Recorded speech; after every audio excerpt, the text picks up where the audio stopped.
Mic check, 1, 2. I am so ready to inspire, motivate, and Weekends on UME Radio. Get the UME Radio app. Are you ready for the weekend? Oh yes, girl. Get your cup of tea and mic check, 1, 2. I am so ready to inspire, motivate, and educate. Weekends on UME Radio. The sun is up and so are we. News, interviews, hot topics. Connect with us. Let us know what's on your mind. Follow, comment, subscribe. We're everywhere. UME Radio app, iHeartRadio, Amazon Music, iTunes, TuneIn, and all other digital platforms. Email us info@umeradio.com. On WhatsApp, 201-503-6731. Subscribe to our YouTube channel and follow us on Instagram and Facebook, all at UME Radio. Follow me, Jesse, on Instagram at ink.jess, that's ink.jess, and on Facebook at Jesselyn Abel, that's JESSELYNE, Abel, ABEL. And follow me, Marsha J, on all social media platforms at official Marsha J, or you can just check out marshajnow.com. Weekends on UME Radio with Marsha J and Jesse. Amplifying the voice of positive influencers. UME Radio. Positive entertainment 24/7. Subscribe on YouTube and click the notification bell.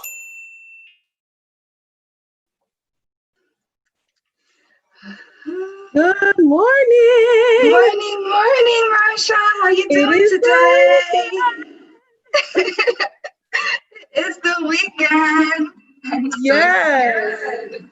It's my favorite day of the week. Listen, this week was absolutely interesting. Yes. Yes, it was. It was interesting. It was good. It was busy.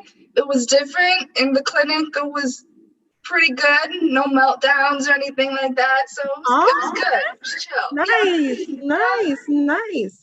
So if you're watching us or listening this morning, we want to welcome you to Weekends with Marsha J and Jesse, amplifying the voice of positive influencers. And of course, my name is Marsha J and Jesse. Nice meeting you guys. Thanks for tuning in. And we're here to make sure that you have an absolutely fantastic weekend. Of course, Jesse, want to say thank you to our sponsors. Go ahead, let them know. Yes. So before we get started, let's give a shout out to our sponsors. First sponsor is UMEDigitalInc.com. They are on a mission to help empower 1 million people. So guys, if you want to establish, develop, register, and promote your own brand and get your own digital marketplace, then become a member of the Success Plan and join UME Digital Inc. You could go to www.umedigitalinc.com/EDRP to learn more. Next up is Mindfulness in Ministry Masterclass. Check them out on Udemy. Yes. They're awesome, isn't it, Marsha? Oh, yes. I've been through the program, and listen, if you want to learn how to create a brand, if you want to establish yourself as a proper brand, you need to hook up with Coach Raquel. Yeah, so head on. This morning, by the way. Oh, she is? Yes. Oh, I'm excited.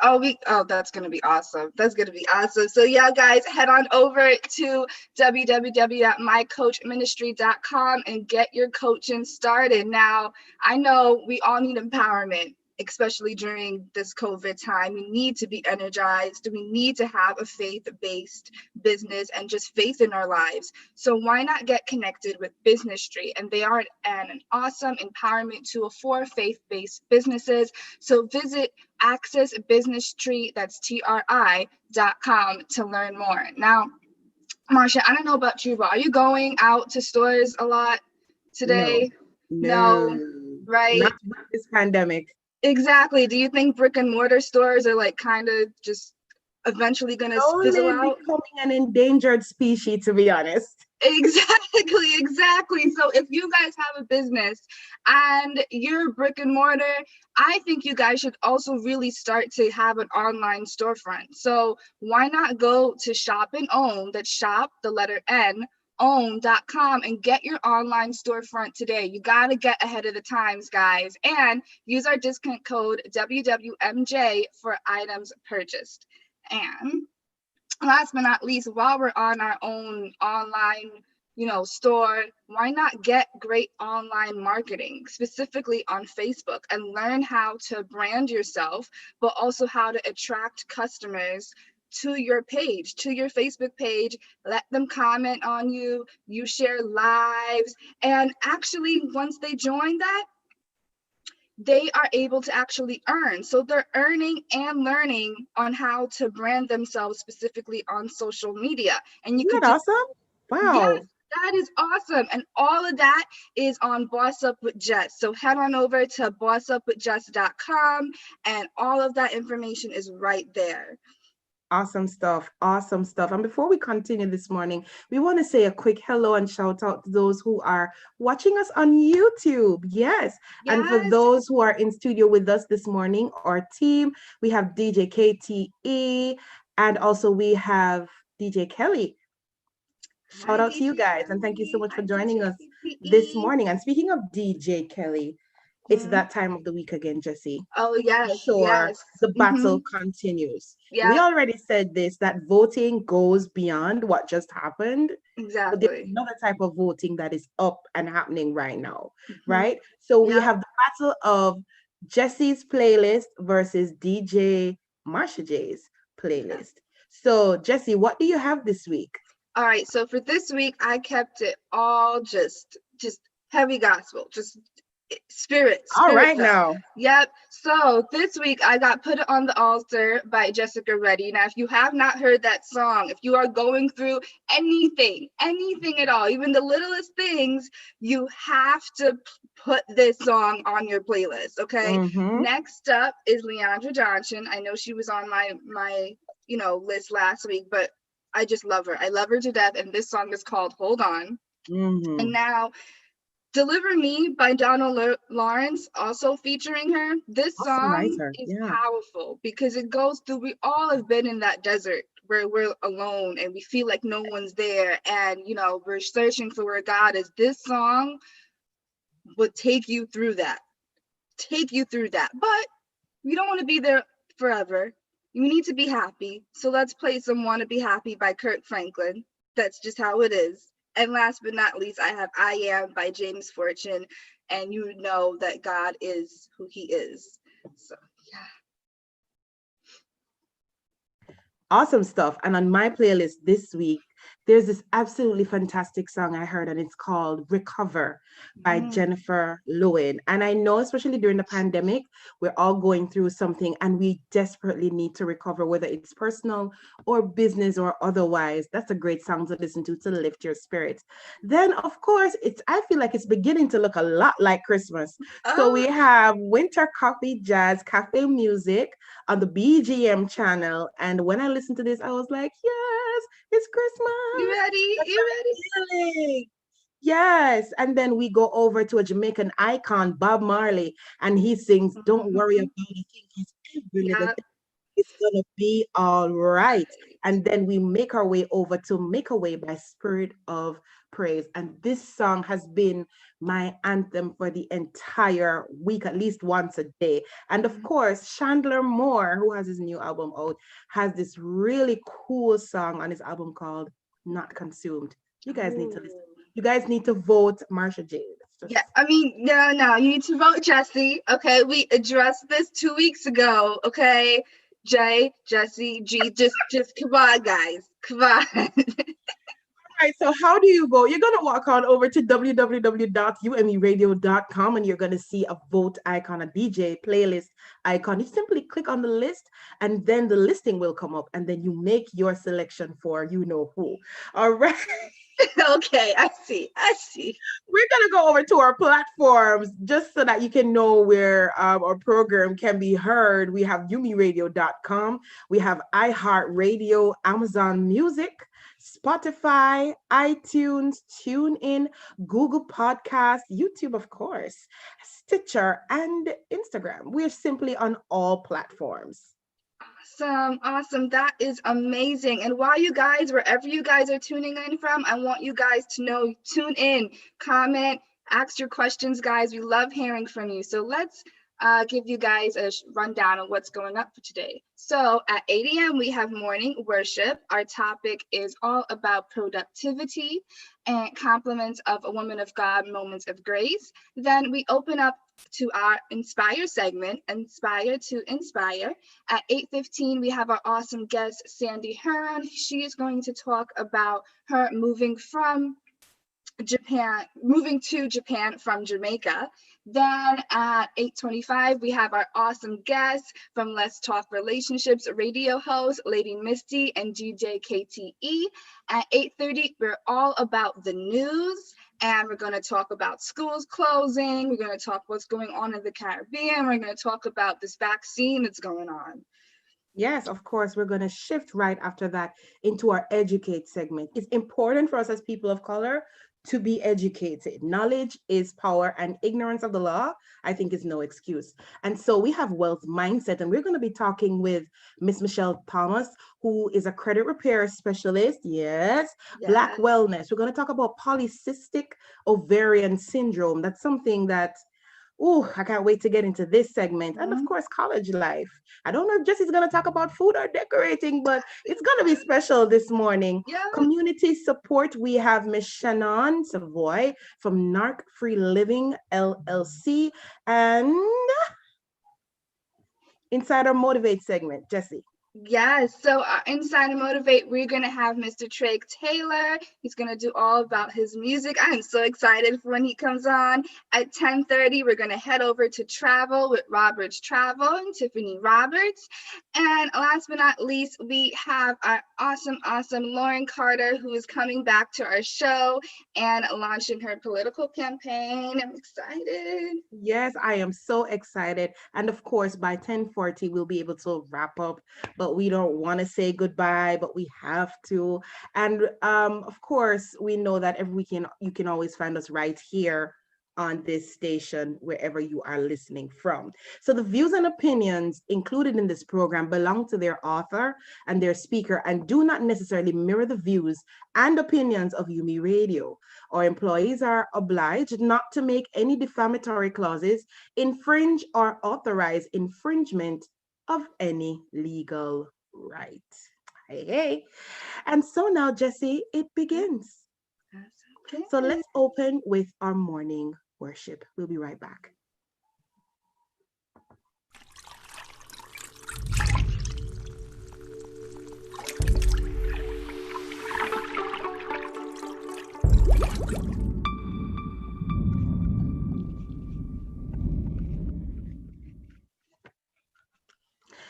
Moments of grace. Moments of grace are those times when God's kindness and mercy to us in Jesus, it just takes our breath away. We pause perhaps over a cup of tea, and I do hope you have your cup of tea with you this morning, and we take some time to ponder about our Savior's love. Today, the tea we're going to be featuring on is productivity. Productivity. Having the power to produce, make, or bring forth into view. In 2007, Hurricane Katrina slammed into the coastal of the United States. Alarming reports of devastation began to show up everywhere.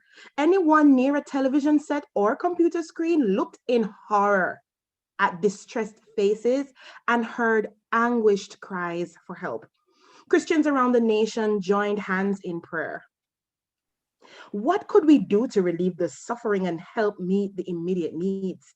How could God bless our feeble efforts and make them productive? The churches in our area have organized themselves into citywide associations. Collectively, we own a large pavilion. We made good use of it as we organized the relief efforts. Somebody had to be in charge.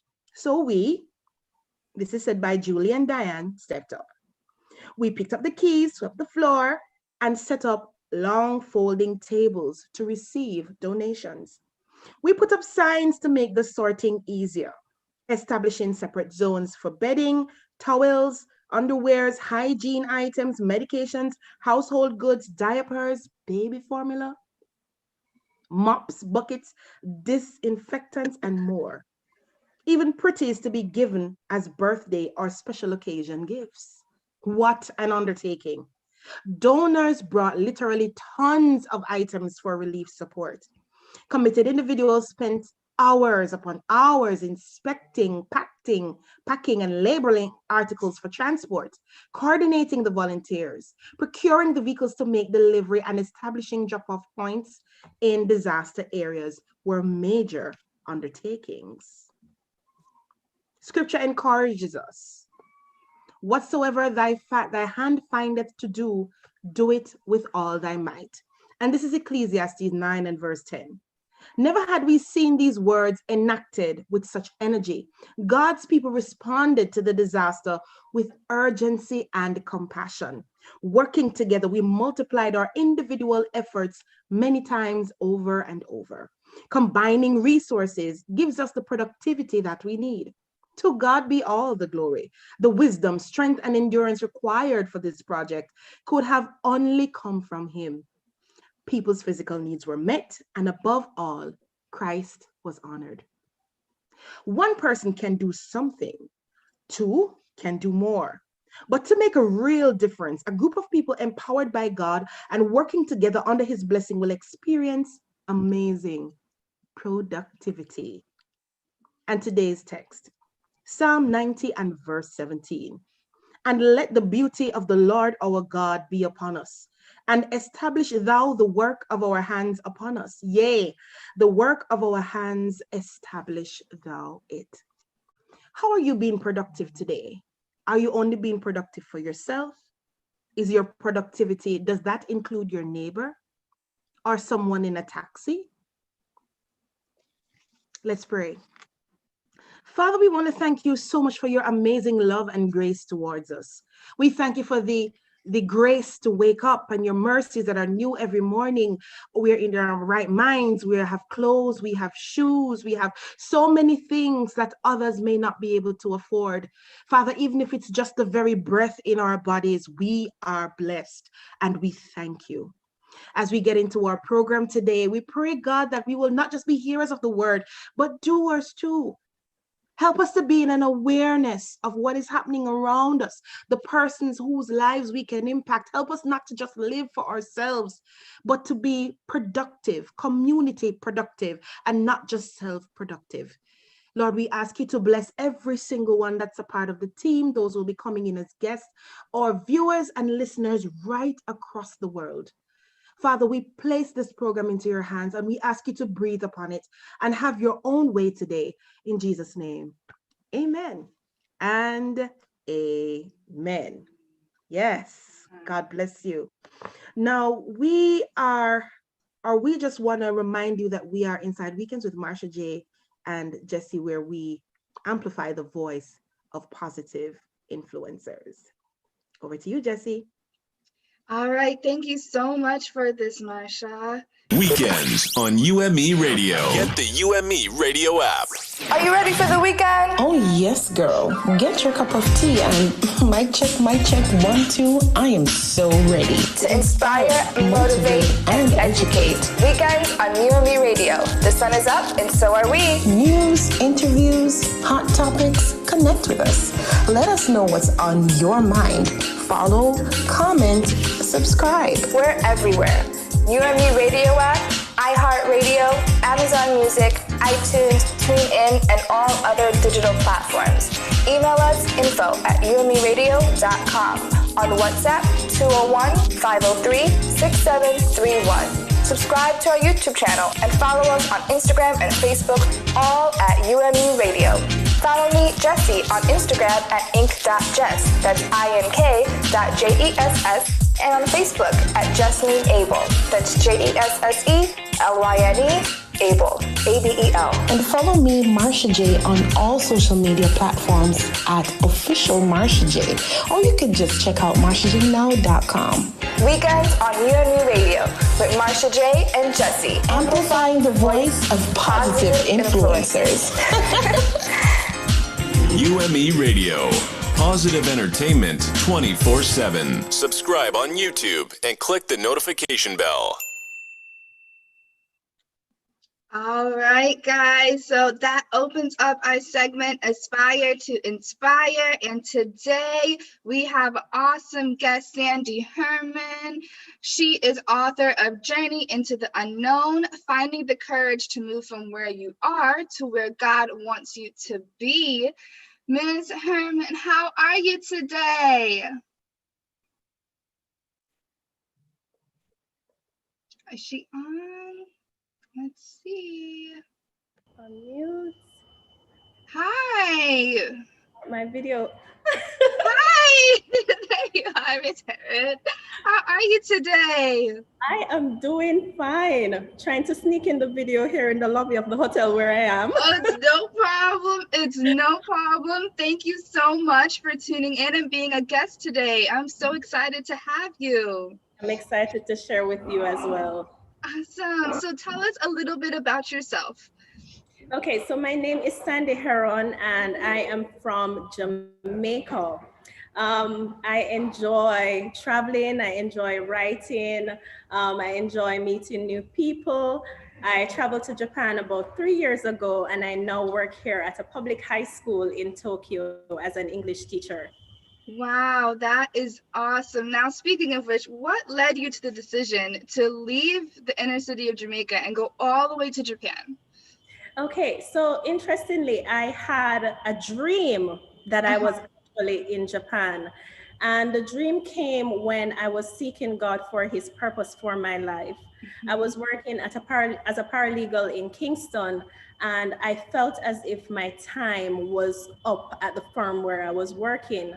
And it was just that feeling that I had inside that there was nothing more at my place of work. And so I started praying to God, asking him, Lord, what should I do? You know, where next should I go? Yeah. And then I had a dream that I was actually in Japan. And so I applied to work here as an English teacher, and I just made that leap of faith and I moved. Wow, I know that feeling, and it's a spiritual feeling where you know in your heart whatever path you're on, it's up, and God has something for me next. You may not know what, but then he communicates to you different ways, but that is absolutely amazing. So can you tell us about that transition? If there was a culture shock, did you learn Japanese? Like, how long did it take you? Okay. All right. So I packed up everything in my life and I just stuffed that into 2 pieces of luggage. I came to Japan and I knew no Japanese. I only knew konnichiwa. Oh my God. And then when I came here, I went to a rural area to live deep up north. It's called Kakuda. And it's a very quiet town. So I was there by myself. There wasn't a lot of foreigners there. And it was very lonely, but I had to make friends. It was very different, yes. I had to get used to people staring at me on the train, in the bus, at the grocery store. So that was something that I had to get used to. And then, of course, the language. I had to learn the language as well. Right. And I know that might be a change for them because I know in Japan, there are not a lot of ethnic people in Japan. So do they, I know I saw in one weird video that they kind of like, not stare, but also like curious kind of, because they've never seen that in their own environment. What are some of the lessons that you've learned so far, taking this step and being engrossed in a new culture? Okay, one of the biggest lessons that I've learned so far is that sometimes God separates us in order for us to grow. So when I left Jamaica, I left my comfort zone, I left my family, I left my close friends. And at first it was something that I think I mourned that a little bit, the fact that I was separated. And it's only after a while being in a totally new culture around new people that I realized that God was using that time of aloneness to birth something in me. And it's so beautiful now that I can look back at my journey and just see how much I have blossomed. So that's one thing that I have learned, that sometimes separation is required for us to grow. Yes, and I needed this message this morning because I don't know if you know, God separated me from my family. I went back to school, and yes, I'm still in the same state that I live in, but it's hours away. And yeah, I went to college, but I was always relatively close. So that whole separation, I know that God's just going to use me and others like yourself to separate, to really grow ourselves. Yes. And yeah, that's just amazing. Can you tell us about your passions? Okay, so my passions, one, it's writing. Mm-hmm. So that thing that I do in my spare time, and not only that, but I love what we are doing now. So what we're doing now, which is just talking to each other, sharing stories. Yeah. Where I tap into that, it gives me a sense of joy.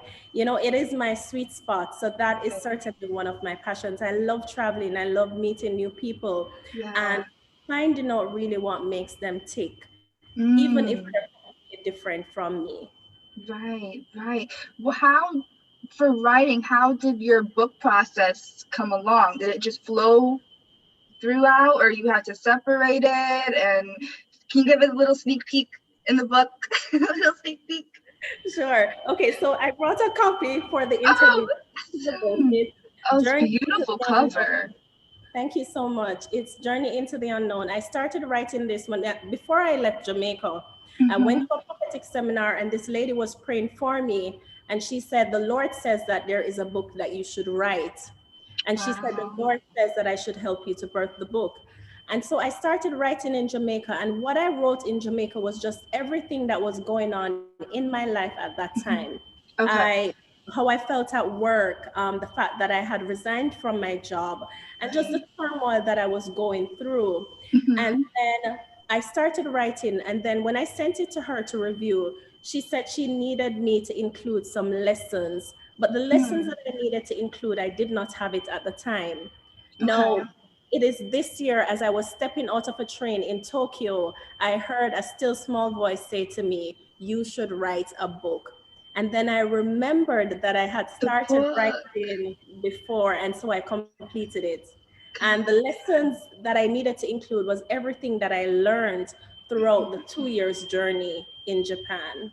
Wow, that is amazing. And it all connects together, from God to separate you to the lesson to now having your own book and just being an entrepreneur. That is amazing. What are some lessons or cultural lessons that you learned from Japanese culture that you think that people should really know about? Okay, well, the one thing that sticks out the most, which is, it's something that I'm trying to get used to even know. The Japanese people are not very direct. So what I'm accustomed to in Jamaica is if there is something that I feel inside, then I am accustomed to just saying it. But then for the Japanese, for this culture, there is tatami, where you sort of go around before you get to the issue. To the point. Get to the point. If someone is wearing a shirt that you don't like, instead of saying, boy, you should not wear that shirt to work, they'll probably come to you and say, oh, where did you get that shirt? And bring you. So that's one thing that I have learned. I have found value in that, even though sometimes it's very difficult for me to sort of read between the lines. Not everything that needs to be said. And that sometimes we can find tactful ways to bring attention to some issues. So that's certainly one lesson that I've learned. That is awesome. Now, how can people get your book? Because I want to get your book. I know our listeners want to get your book. How can people get your book? Yes, that makes me so happy. Copies are available on Amazon in all territories. For persons in America, persons in the UK or Canada, they can certainly get it on Amazon. And then for persons in Jamaica, it's available at York Pharmacy in Kingston. And then if you're in Japan, if my friends are listening, I have copies, so I can facilitate signed copies here in Japan. Oh, sorry, can we do a sign like international? Can I request a sign? In these COVID streets, I don't know. I'm not mail it to me. But we can get my mail after that. Yes. All right, Ms. Heron, that wraps up our segment really quick for today, but I want to say thank you so much for being on our show. I absolutely had a joy talking to you. I am right now on Amazon at the same time. I'm gonna order your book. You guys order her book directly on Amazon. And yeah, I hope to see you back again. Thank you for being a guest. Thank you so much. Bye.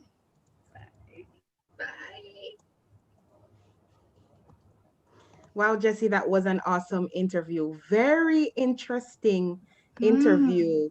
You know, just cross-cultural and the lessons learned from any human experience. I feel like it can really help. It can really, Yes. really help. And now we're gonna go into another segment. We have with us as a very special guest today, Coach Raquel. But before I interview her, we will be right back.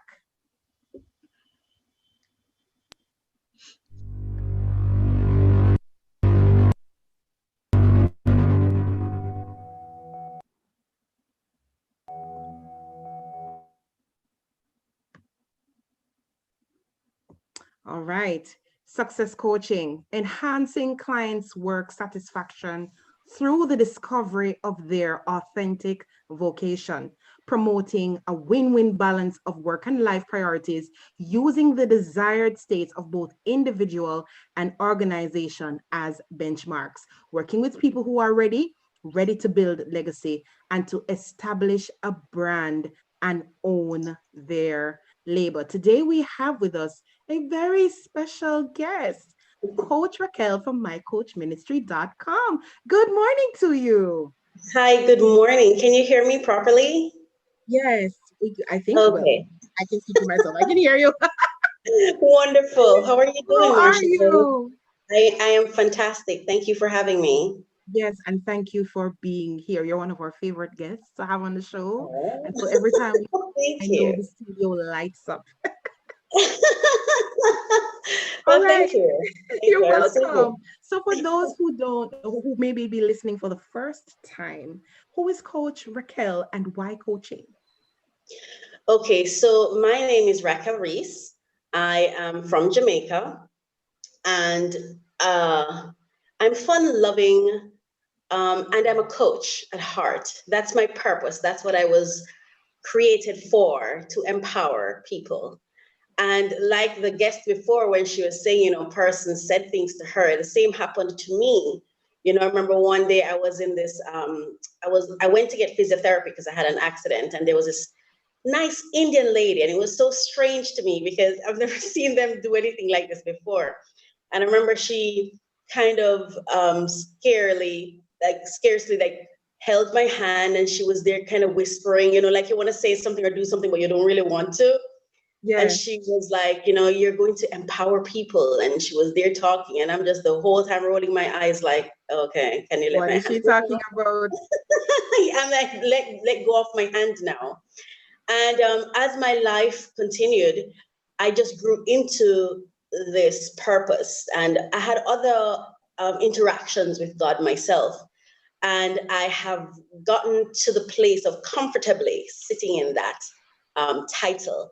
And so I know now that I am a coach. That really is who I am. Awesome. Awesome. I Yes, love your story. Talk thank to us you. about your new endeavor, Entrepreneurs Allowed.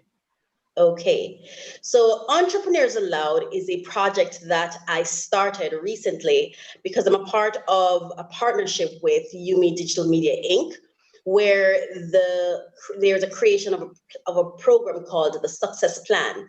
And the Success Plan is to help individuals establish, develop, register, and promote their brands, their businesses, right? And it doesn't matter where you begin in the process. As we started working with them, I realized there's some needs that are coming to the fore. And so I designed a program to help those persons. It really is exclusively for UDMI network brand members, really to provide a service that will help them process their own internal or mental or psychological awareness and education awareness, and put that and kind of put those together, kind of consolidate those to leverage it for your own success. So it really is providing research, coaching, providing them with the trend, the business trends, and giving them the information and the support they need to launch and expand their business, to make sure that they are getting the right support that they need to really catapult their business. So that is really why it was started.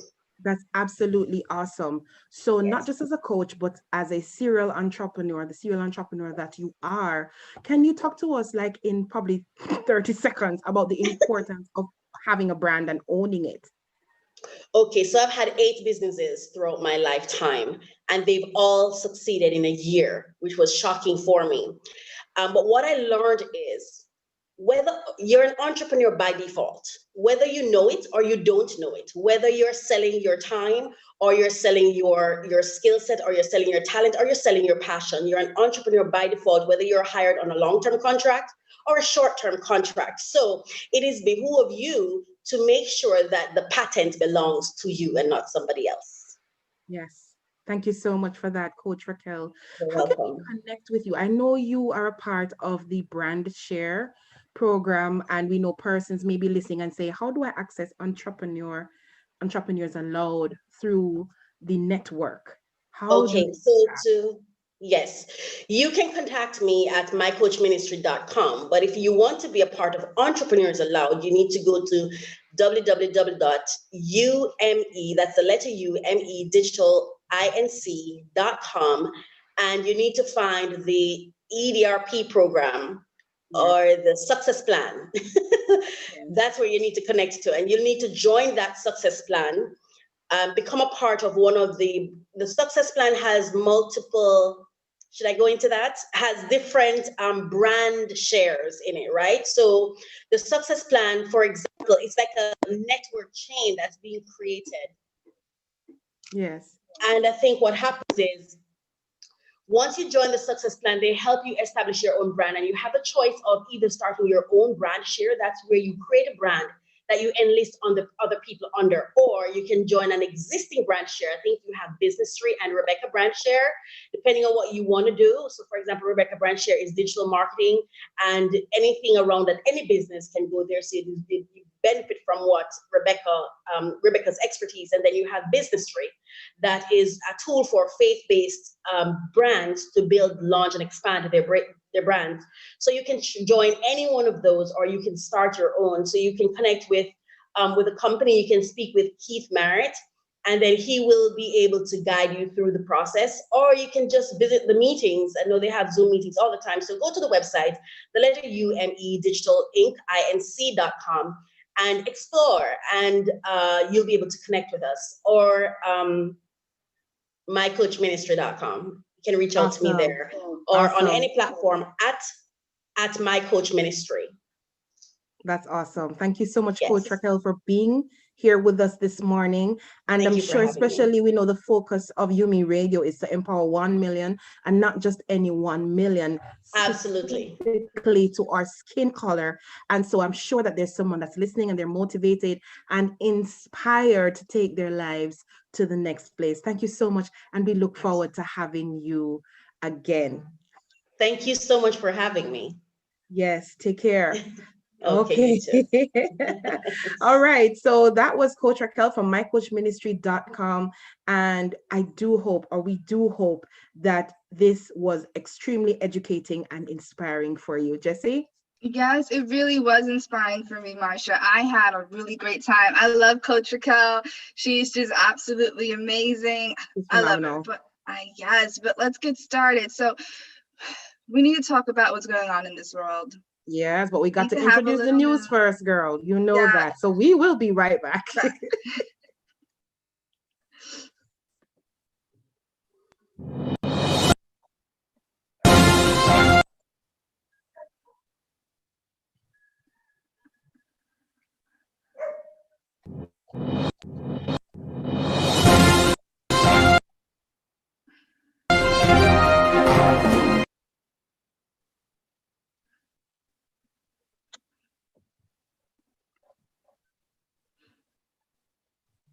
All right, so while we recognize we're having some technical, there we go. All right, Jesse, go right ahead. We might have some technical difficulties, but right now, guys, so in New York City school system is the nation's largest, and they are closed as virus cases are on a rise. Now, I don't know how I feel about this because I think after a certain age, like you need to have that in-person contact, and meeting people. You can't have kindergarteners learning things virtually. And as of November 18th, the city has now reached their threshold for positive citywide tests. And as a result, the Department of Education will temporarily close down all public school buildings for in-person learning Thursday. That was on the 19th. And the shutdown was prompted because the city reached a 3% test positivity rate over a 7-day rolling average. And it's perhaps the most significant setback for New York's recovery since the spring, since around April time, when the city was a global epicenter for the outbreak. Wow. And what I don't get is that still, even though the city is choosing to end in-person learning, they're also allowing indoor dining and gyms to remain open at a reduced capacity. And non-essential workers are also continuing to use public transportation to commute and go to their office. Now, I don't know how I feel about that. I mean, like, you could close down the restaurants, close down the gym. We don't need that. We could go to grocery, cook our own food, but the kids need education. Yes, for sure. In person. And case numbers are rising so quickly in New York that more restrictions appear. And only Mr. Cuomo has the authority to close indoor dining rooms and make it kind of go back into that lockdown kind of state. I don't know what's going on in the Caribbean, Marsha, but New York right now. Well, let's see. There are so many things that's happening in the Caribbean right now. But specifically, we've been having severe rains. Like when I say severe rains, I mean like floodings and landslides. And it's not just happening in Jamaica, but it's actually happening within the Caribbean. Officially, we have started our hurricane season. Right. And so because of that, which is something that we have to endure every single year, sometimes even when we do put things in place, then we still have flooding in low-lying and flood-prone areas. And we will always have persons who insist that they will not leave. Wow. They will not leave their location to go to maybe a safe house or a shelter in order to be safe, even though it's a government requirement. That aside, though, Huawei gives 100 tablets to UMERADIO students. So telecommunications company Huawei has again partnered with the University of the West Indies, Mona, for its 4th annual staging of Seeds for the Future. Some good news. As a symbol of its commitment to advancing access to technology for all students, the company also has donated 100 tablets. Now, isn't that awesome? That is amazing. Definitely. Among all the things that are happening, it's good to know that, and then let me not just commend Huawei, but there are other companies in the Caribbean and other small businesses that have been doing tremendous with handing out tablets and all of these things that will aid students, because we were on the topic of students learning, because also in the Caribbean, what's big right now is virtual learning. Yes, it's quite a transition for parents, parents and teachers, because I do know a couple of teachers, and for students, some homes you find they only have maybe one device. So mom has to work, she has to share her tablet or her phone with her son/daughter. And then teachers are having to learn, are thrusted into having a new system to work with. The country I can definitely commend right now is, I think it's Barbados. What they have done is actually close down their entire education system to properly plan the transition from in-class learning to online learning, which I think is tremendous, and something the other countries I think need to adapt, because Yeah, you want to say something, Jesse? Yeah, because everywhere in the United States, even in New York, and even just doesn't matter which city you're in, I feel like in the United States, every state has their own thing, every city has their own thing, every county has their own thing. And Yeah. it's like no one has a plan to just sit down. If this may be like the next new thing for education, let's all just have a plan Right. on how to do it. And kids' parents could have the option. My kid wants to go to regular school or virtual. Here's how we're going to do it. But Yeah. Yeah, you are absolutely right. Because and then on the flip side of things, and this is something in the news, the Caribbean news as well. I don't know if anyone has seen there's a video that is being circulated of a 3-year-old, and she was sitting down around her table, and she is in front of a computer and she's crying profusely, and she's saying, I don't want to do this anymore. I want to see my friends, and she's just it was so funny to persons, but for me when I saw it, I literally was like, this child is 100 stressed all the Yep. way out Yep. about the transition. And so we also want to look at the mental health of all the Yes. persons involved, Yep. teachers, students, parents. Parents. The parent was trying to console her by saying, but your teacher's saying you're doing a good job. She's like, this is a 3-year-old. Yep. I'm tired of hearing a good job. I want to be at school. Wow. Yes. Wow. And so these are just some of the news features that's happening in the Caribbean for this week. Wow. That touches my heart. That touches my heart, because kids that age, you need to run around and play around and fight and all of that. But we actually have a quick hot topic in resolving C-19 and what's going on and how it's affecting everyone. So today's hot topic is, how will the COVID-19 vaccine that we're all hearing about impact our human rights, and are we adequately informed on this vaccine? I know we have a special guest that is going to come on and talk about this with us. But before we go do this, let me do copyright disclaimer. So a copyright disclaimer: under Section 107 of the Copyright Act 1976, allowance is made for fair use for purposes such as criticism, comment, news reporting, teaching, scholarship, and research. Fair use is a use permitted by copyright statute that might otherwise be infringing.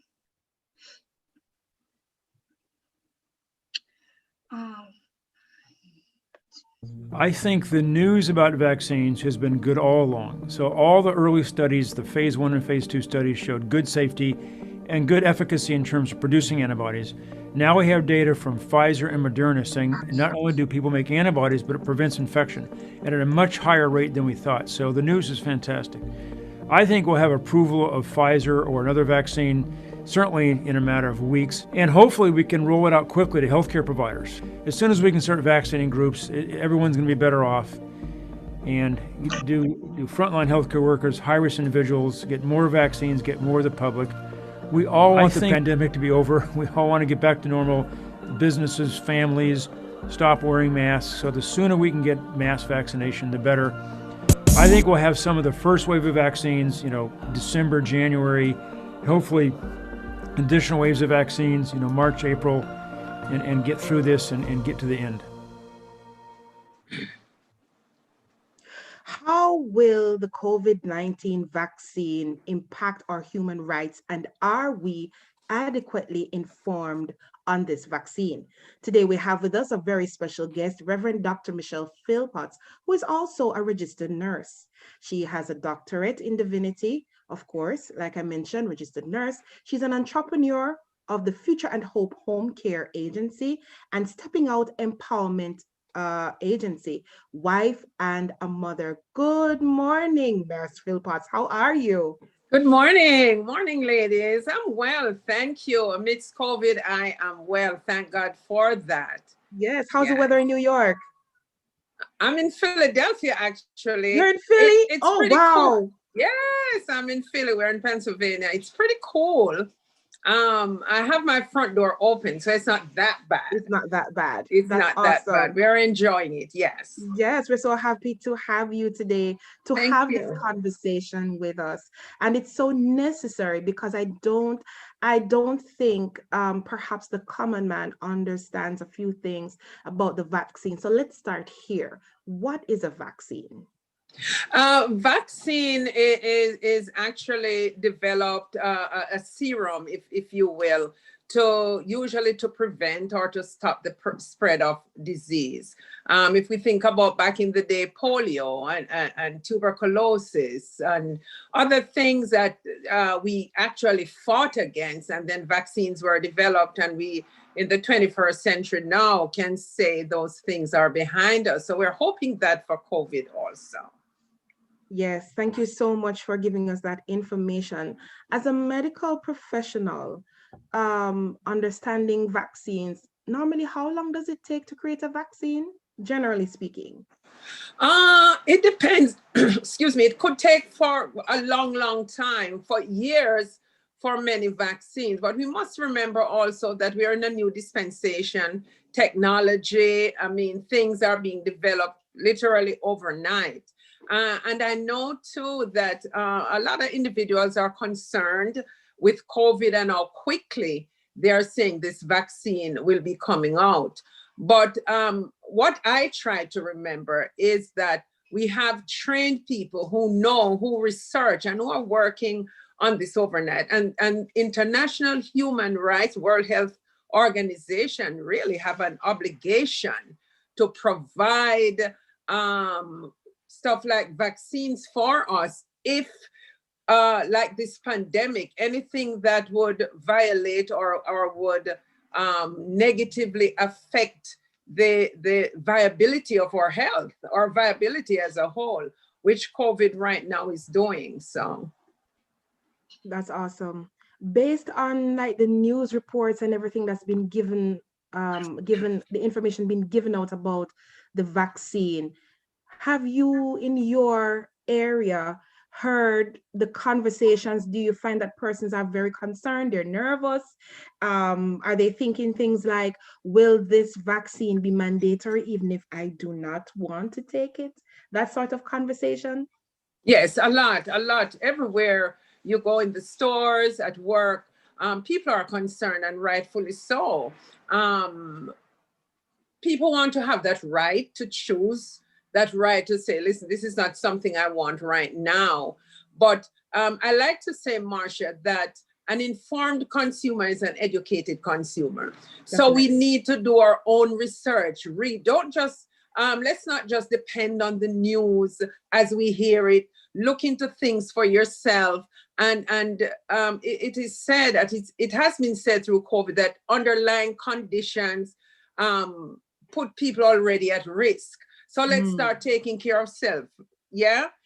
Eating right. If you know you're from a family with underlying conditions, high blood pressure, congestive heart failure, heart disease as a whole, then we must start taking the steps to stay healthy, to maintain good health, exercise, walk, do whatever you need to do. Yes. So that if it knocks on your door, you have some kind of leverage, you have some kind of stamina, I want to say, to fight. Mm-hmm. How can we address the mental aspect of all of this? Because I feel like 2020 has been one of those years where things just keep coming and they keep coming and they keep coming. And now here is a vaccine. And, you know, of course, you had explained earlier in our green room that on the books, vaccines normally take X amount of time to procure. And now with this crisis, this global crisis, there are a few red tapes that are being pulled to ensure that this vaccine is now ready. And that's one side of the coin. But how about for the consumer who have nervousness about all of this? How can they pay attention to their mental health during this season? Again, like in any other way, our mental health is priority, COVID or not. And so we have to find that quiet time. We live in a society, wherever you are in the world, that people are so busy. Not to be cliche, but a microwave society, this is going on. But again, self-preservation, taking care of self. Find that 3 minutes in the morning to meditate, to pray, to get in touch with self. Have that conversation with God, of course, and have that conversation with self so that your mentality can be prepared. Take everything I want to say with a grain of salt, meaning let's not take the whole world and all this information on our head. Where are you with your family? If you don't have family or friends, what is the decision that is being made concerning your health care? And when this vaccine comes, if it is mandatory, what can we do? What will we do? Again, as I said, international human rights says that we have the right to excellent health care. And they have the right to tweak or to manipulate our choices if whatever is happening seems to be able to pull down or to kind of create that kind of landslide that will take away what we have to keep us healthy. So, yeah. That's awesome information. Thank you. And as a person of faith, what has the feeling been like in churches today? Like, how are congregants handling all of this? Do you find that, for instance, church attendance, even if it's virtually, has been increased? Has it been less? Do you find that there has been faith crisis in the faith community? Talk to us a little bit about that. You know, since the lockdown and we have gone virtual, many congregants are online, they're on the Zoom, but the distractions for home, people mute, people turn the cameras off, and Sunday morning they're making dinner.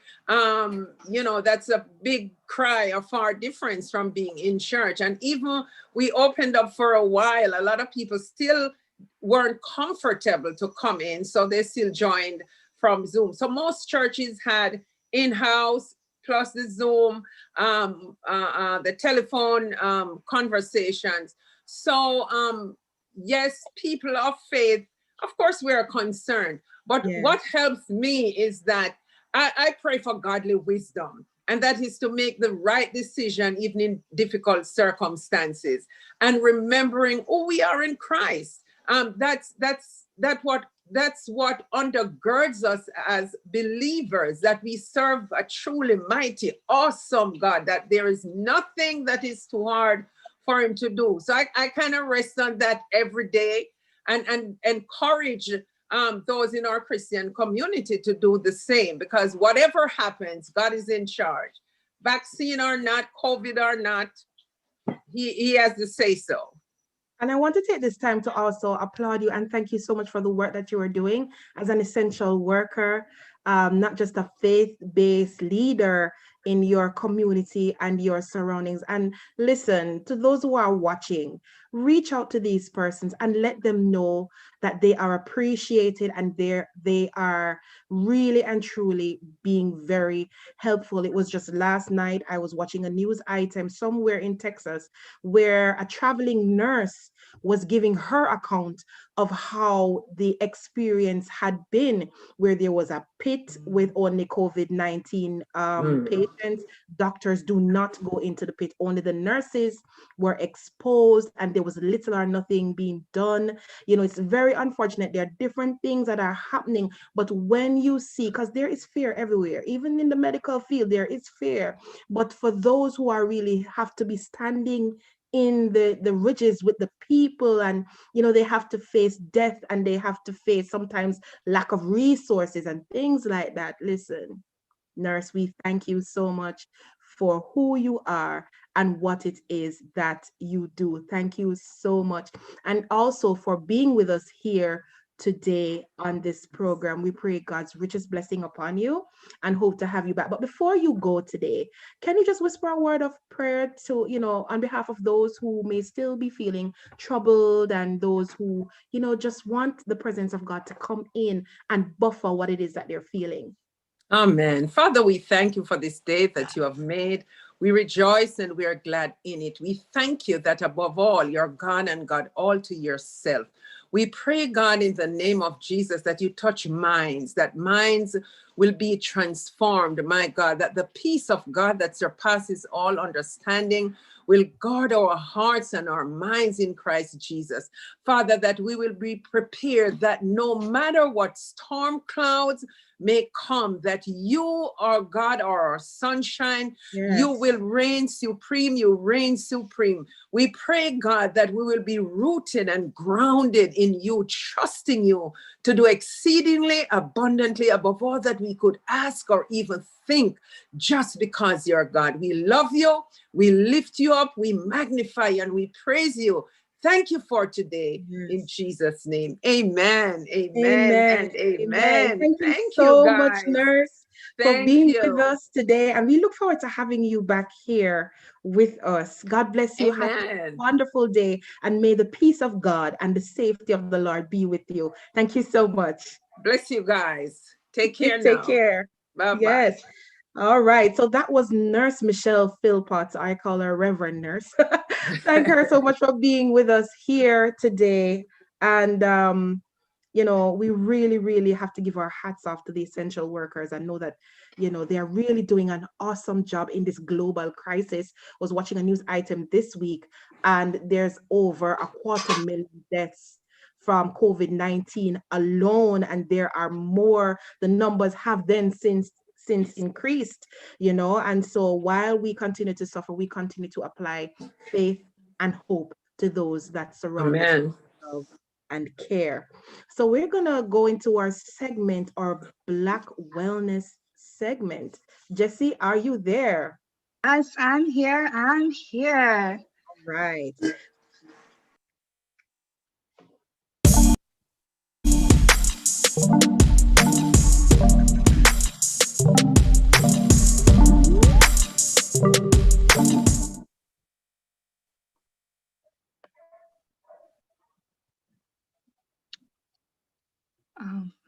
All right, guys. So we are going to talk all about Black wellness. So for many Americans, decisions around wellness and self-care include whether they prefer taking a spin class or doing yoga, or which facilities have classes to best fit their schedules. Their pursuit of fitness and being well could be viewed as a casual endeavor.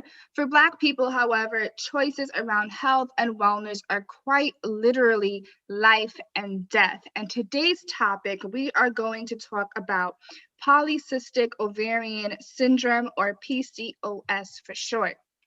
Polycystic ovarian syndrome is a hormonal disorder common among women of a reproductive age.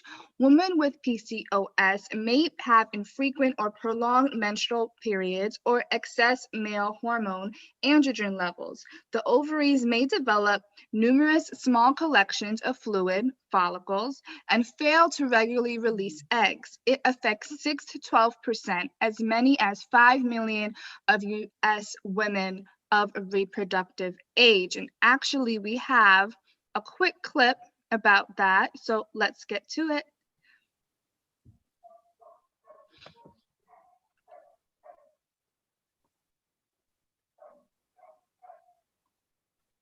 Before we get to it, let's do copyright. Copyright disclaimer under Section 107 of the Copyright Act 1976. Allowance is made for fair use for purposes such as criticism, comment, news reporting, teaching, scholarship, and research. Fair use is a use permitted by copyright statute that might otherwise be infringing.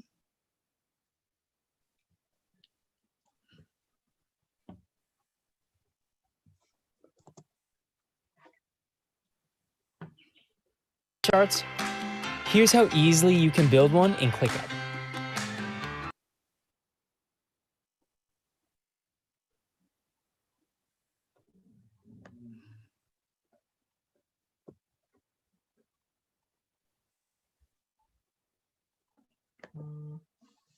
Polycystic ovary syndrome, also called PCOS, is an imbalance of the female sex hormones. The ovaries are part of the female reproductive system, along with the fallopian tubes, uterus, and vagina. Your ovaries contain your lifetime supply of eggs. These eggs are immature and are stored in tiny, fluid-filled structures called follicles. Your pituitary gland, located at the base of the brain, produces hormones that direct the function of your ovaries. Each month, the pituitary gland secretes follicle-stimulating hormone, or FSH, and luteinizing hormone, or LH, into the bloodstream. After these hormones reach the ovaries, several hundred immature eggs start to mature, expanding the size of the follicles. As the eggs mature, the follicles secrete estrogen, the main female sex hormone. Once the amount of estrogen in the blood reaches a certain level, the pituitary sends a surge of luteinizing hormone to the ovaries, causing the most mature follicle to open and release its egg in a process called ovulation. The free egg travels through the fallopian tube where it awaits fertilization. Eventually, the remaining immature follicles and eggs dissolve. If the egg is not fertilized, the egg and the lining of the uterus are shed during the next menstrual period. If you have polycystic ovary syndrome, your pituitary gland may release abnormally high amounts of luteinizing hormone into your bloodstream, disrupting your normal menstrual cycle. As a result, your follicles do not mature and ovulation does not occur, which can lead to infertility. Some of the immature follicles do not dissolve and remain as fluid-filled sacs or cysts. In addition, your doctor may find your blood has high levels of insulin, a hormone produced by the pancreas. All right, that was really informative. And today we have two special guests talking about this topic. We have Ms. Adrienne Brown and our own Marsha J. Ms. Adrienne Brown is a former graduate of Northern Caribbean University with a BA in Mass Communication. She's been living in Canada for the past 6 years and currently pursuing a post-grad certificate in health system management. Ms. Brown, thank you so much for tuning in and welcome to our show. Thank you for having me. Can you hear me? Yes, I can hear you loud and clear. Yep. Okay. Beauty of technology. I'm on the road. I know, no problem. So can you tell us what it's like living with PCOS? Wow. It's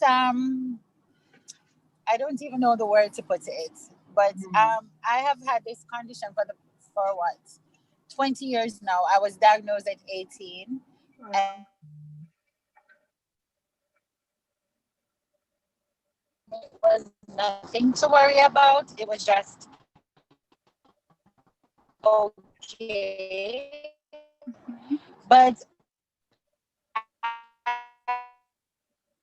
I think I did a research on this topic for my program. I did a previous program and I realized that it is a condition that millions of women around the world have, but we're not really aware of it. And based on the research as well, doctors don't even understand this condition that we have. And it's really, I don't even know how to put it, because it's like I get adjusted to living with it. But if you're new to it, it can be mind-boggling, and it can be actually. Yes, and it can be frustrating. Definitely frustrating. It's a huge adjustment, and it's because your body goes through so emotionally and physically as well. In terms, your body is no longer your own. Basically, you have no control, and it's like you're at a tug of war, because this condition makes you put on a lot of weight, But then the more weight you put on is the more the condition gets out of hand. So it's basically you're trying to deal with the situation, you're trying to lose weight, but at the same time, it's like your body is making fighting you put itself. Yes, basically. Oh, wow. Marsha, can you have your input on this too as well? Actually, just watching the video, I got extremely emotional. I'm not sure if you see me tearing up Yeah. because my experience has been just like Andre, and it has been a very long and tedious one, from embarrassing date nights to, I mean, just the fact that you are bleeding sometimes, even after being given low dose hormones and different medications. Sometimes it doesn't work. I remember my blood count going all the way down to a 4, and the doctor asked me, I mean, like Andreen says, you get adjusted to living with it. So even though you diet and you exercise sometimes, for Right. parts does it work, and then sometimes the condition is so stubborn. Right. It's stubborn. And I remember going to the hospital, and I'm counting from maybe before 2013, at least one time for the year. And the last time I was in the hospital because of PCOS was February this year. He's like, how are you even standing up? You should be in a coma when your blood count goes all the way down to a 4. Wow. I think it's just the grace of God. I remember even self-sabotaging relationship, because I'm like, how can I date when I'm constantly bleeding? I remember bleeding out for at least a year. And go to work, and I'm standing at the door, and I would just call my supervisor and say, I can't come inside, I have to go back home. And this is wearing like a sanitary napkin that is maternity type, which is really large ones, and I have had seasons where I've had to wear like 2 of those. I've had seasons where I had to go to the bathroom every 15 minutes, because if 16 minutes comes, that's it. Wow. Wow. So it can be very traumatic even for a person of faith, because their humanness is going in at some point, especially when you hear, oh, well, you might not be able to have children. And when you're our age group, you're geriatric, if you get your geriatric pregnancy. And you have to hold on to faith in order to go through it. I'm just praying that one day somebody actually finds a cure, finds why it's going on really in the first place. Is this if it's something genetic or something? I'm gonna go back to Miss Adrienne real quick, and I want to ask you the same question, Marsha. What did the doctor ask you as far as your symptoms are concerned? He did not really ask me any question regarding my symptoms. Basically, it's just that I've been in and out of the hospital for a long period, because ever since I started menstruating at the age of 10, and I had it terrible. And then I have severe cramps. As with Marsha, she has the heavy bleeding. I have that too, where I have to use overnight, the long overnight, well, it's maternity, but the overnight ones are sometimes longer than the maternity pads. And then I would overlap them so that they reach almost to my waist to cover. Yes. And then I had severe cramps to the point where I passed out. For me, I have to be on the cold floor. Like I have to put my tummy on the cold floor so that the cold seeps in and cools the pain. And it is my mom used to cry for me, basically, because the amount of pain that I'm always in. So basically, when I went, he just diagnosed the problem based on everything that I've been going through. He said that I have polycystic ovarian syndrome. And then I was saying, oh my God. And he said, it's nothing to worry about. But the thing about it is, with this condition, it's not like one general diagnosis. Basically, you have to treat the symptom when it comes. So basically, if you're having severe cramps, then they'll treat it for that. You may, because for me, also, this condition, as it says, changes your hormonal imbalance. So I am pre-diabetic. A lot of persons are pre-diabetic. You're not told that this condition has, later on it can affect your health severely.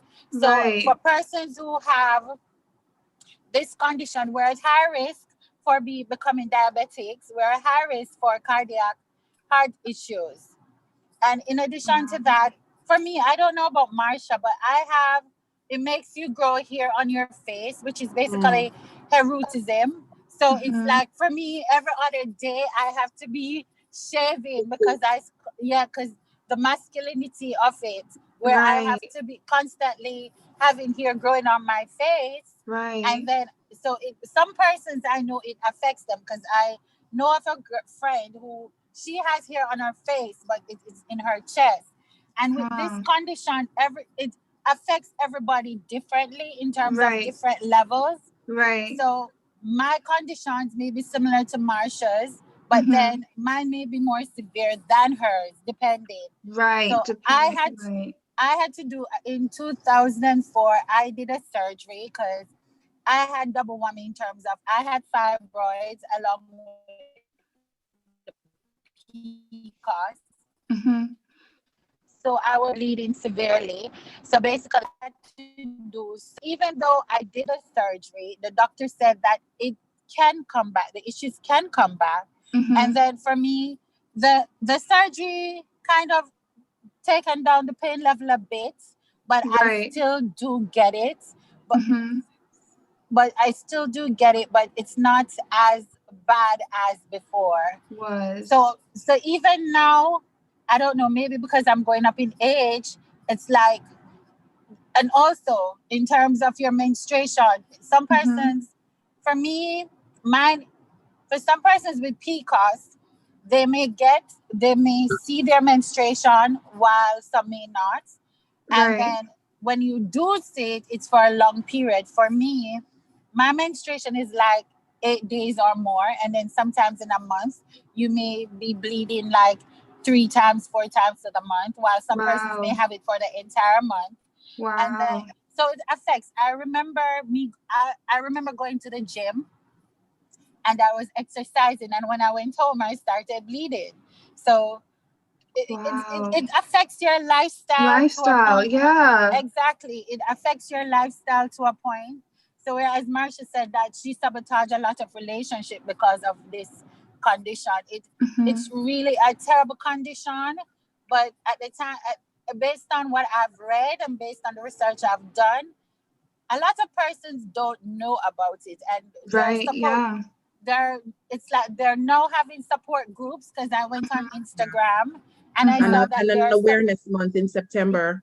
Yeah, so they're now having like a support group. They're now making this become more public, because people see you, but they don't know what you're going through. Because it's not like you're dealing with an illness, but it's not visible to, you're walking down the street, it's internal. Yeah, it's a silent illness, basically. So, because last year, a friend of my mom's came to Canada, and she was talking about her daughter, and she was talking about some issues her daughter was having. And I said, oh, she has PCOS. And when I started telling her my experiences, she said, oh my Lord, I'm happy that there's someone who understands what I'm going through. I understand, because it's like she's new to all this and all the issues that she's taking her daughter to the doctor, and it's like nothing that they do is helping her. So basically, when I started telling her, this is what I did, and she said, okay. So I said, tell your daughter, don't worry. Don't let it be an issue. It's going to be an adjustment, but just take it with each stride. Awesome. We have an awesome listener question that I want to ask Marsha real quick. And shout out to people on YouTube. Hi, YouTube. We are loving you guys. Thank you for tuning in. Comment, send us your questions, because we absolutely love it. So this listener question says, considering this is not something medical practitioners are not as aware of, or not aware of, as other illnesses. What are some of the hospital or medical experiences you have had that health professionals could learn from? That is from attitude to treatment. Let me start by saying that, and this, I'll say this. Based on my experience in and out of the hospital, and also my mom is a medical care profession, that at the end of the day, it all boils down to how a medical person decides to treat a patient. That will reflect on the hospital. So if it's great service, then it will reflect. If it's not negative, it will reflect. With that being said, my experiences have been both great, because there are some wonderful people in the medical profession.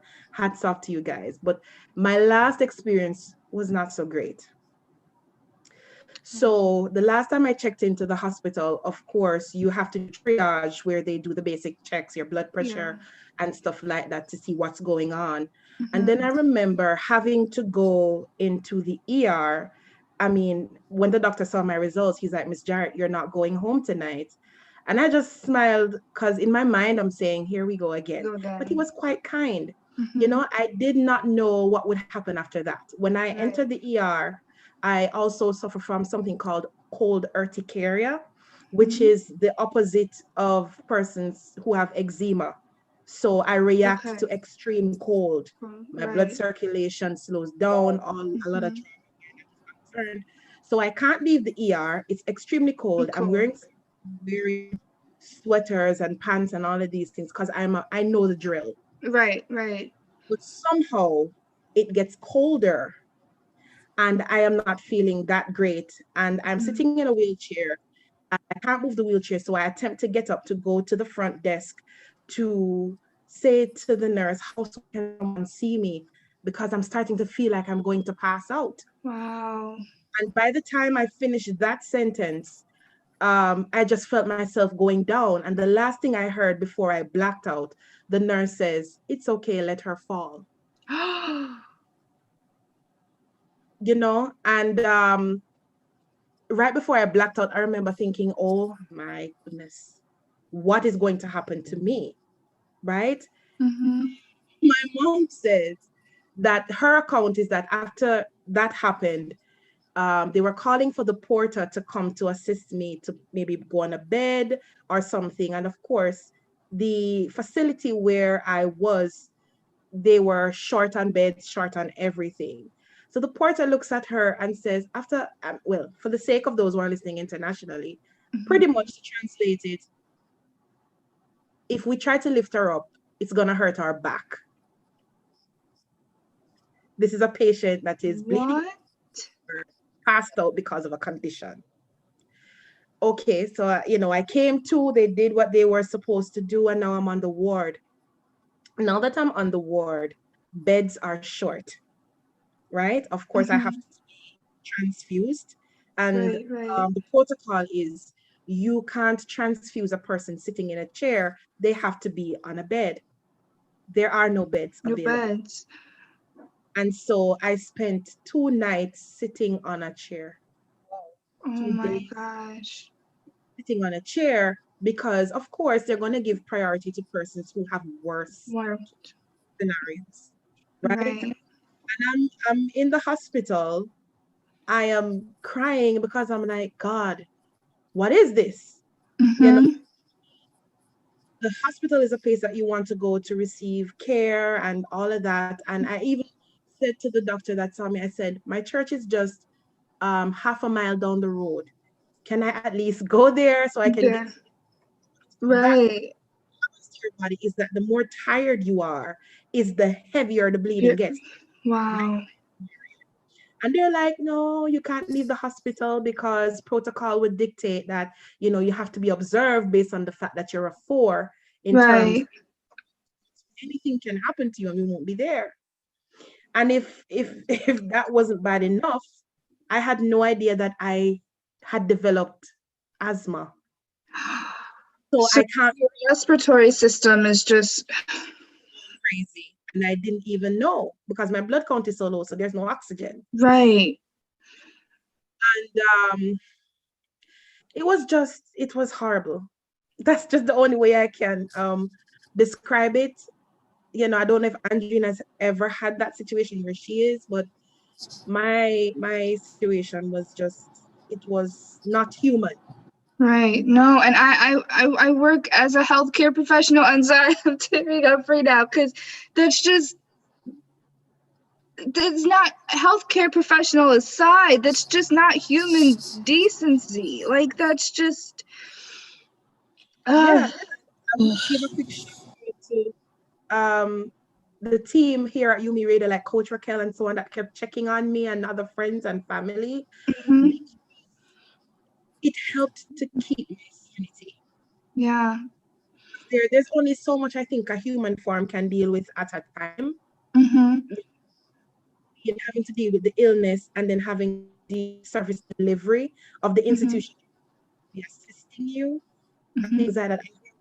They were out of options. And when we had serious conversations about, listen, this person is supposed to be transfused or they're gonna die. Right. Yeah. Have a bed. You know, all the beds are filled. You know, so shout out to the people. Wow. Wow. What's your experience like? Wow. Andrine, we have a listener question for you. Sure. Can you hear me? Yes, I can hear you. Okay. So that question, the question is, do you think medical professionals are harder on blacks and on persons who are of a bigger size? Um, so basically, I I don't think so. Well, if you're living in, say, the United States or Canada, it may be in terms of racism, depending what's the service that you get.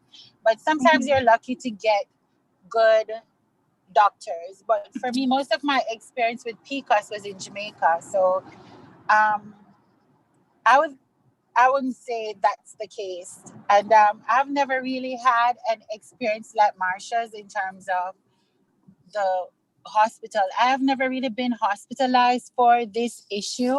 Mm-hmm.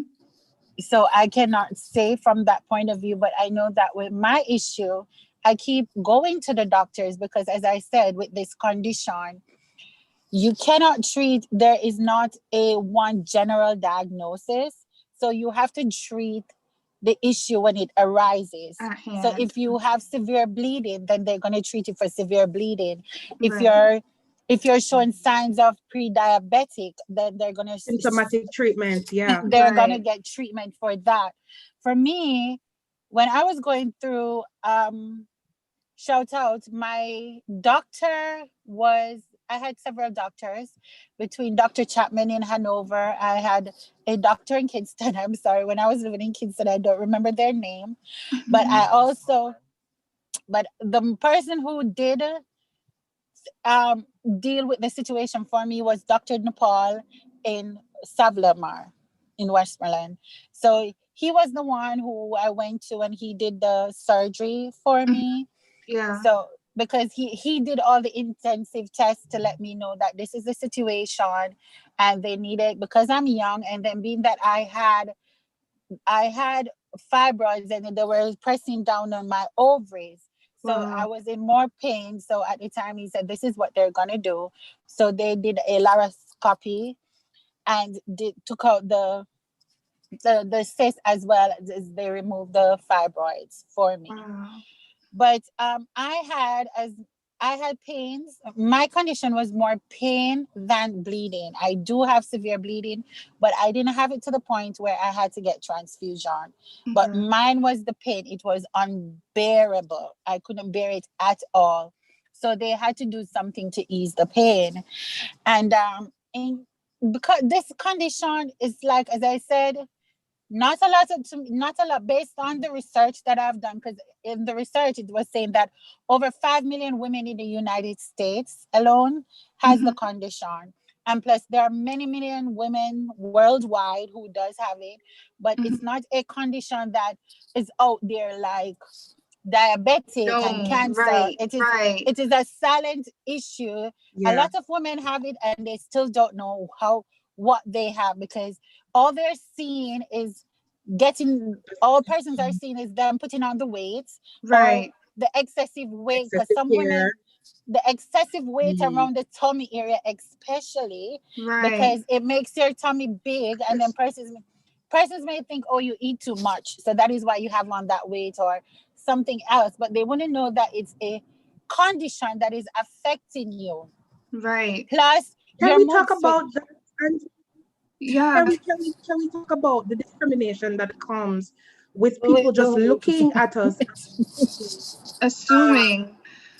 poor health habits? And listen, I am a dancer. Mm-hmm. I love to exercise. Yes, I like to eat, but I also like to eat healthy and I like to eat good Yes. food. Mm-hmm. And then when you do all of that, you may see sometimes little progress. But when Yes. I don't know what the other cultures are like that's listening and so on, Mm-hmm. but I had PCOS when it was really, really early. So even I'm not even sure if I should be sharing all this. Going on a vehicle, persons would say, because in Jamaica, it's not like the US where you can grab a taxi and you alone take that taxi. Sometimes you have like 4 or 5 persons in a People. taxi in really rural areas, sometimes 10 people in one taxi. So they'll tell you we can't carry you because you're taking up too much space. Wow.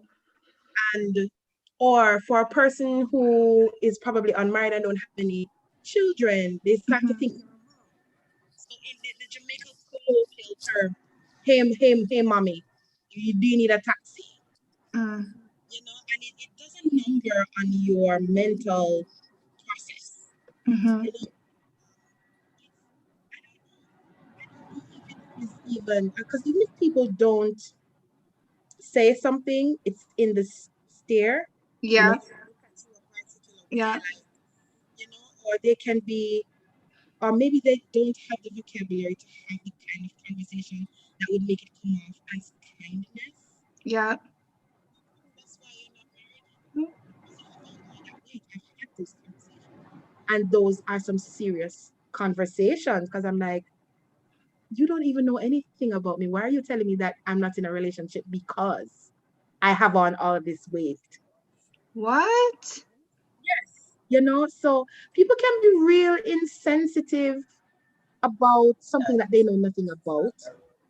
And I'm happy that we're unpacking this and we're having this conversation because Right. I'm sure that I'm not the only one that, you know, people experience it on different levels physically, like Andrew Mm-hmm. says, and Mm-hmm. also mentally and emotionally. Right. Right. Can I Yeah. interject? Okay. In terms of the fat shaming, that most of my experience is in Jamaica, and I think Jamaicans are more vocal about a person's Mm-hmm. weight than everywhere else. Because living in Canada, persons are more sensitive because you cannot. They consider it discrimination, Right. so you can't tell someone that they're fat. They see it as your discrimination against them. Yeah. But in Jamaica, persons say, "Oh, you're fatty, you eat too Mm-hmm. much." And I'm saying, you don't know nothing Mm. about me. Yeah. And it reached to a point when anybody who tells me that I'm too fat, I said, don't worry, it's good life. It's good life you're seeing. Yeah, you I'm try to blessed. spin That it. is why I Mm. have on. You have to be Yes. spinning a So it's lot like of when things. Mm-hmm. Yes. So when persons tell me, "Oh, you too fat," I said, "Oh, it's good life." Or "What a way you're fat." I said, Wow. "It's not. It's the blessing." I said, "It's the blessing of God." Because if I'm, and I said to them, if I was stressed out, I'll be skinny. So Mm-hmm. you're seeing the blessing. You're Mm-hmm. seeing the glory. So I had to turn it. I have to motivate myself. Because if you listen to people, even in your own family, Yes. they're inconsiderate Mm-hmm. because they don't understand what you're going through, Mm-hmm.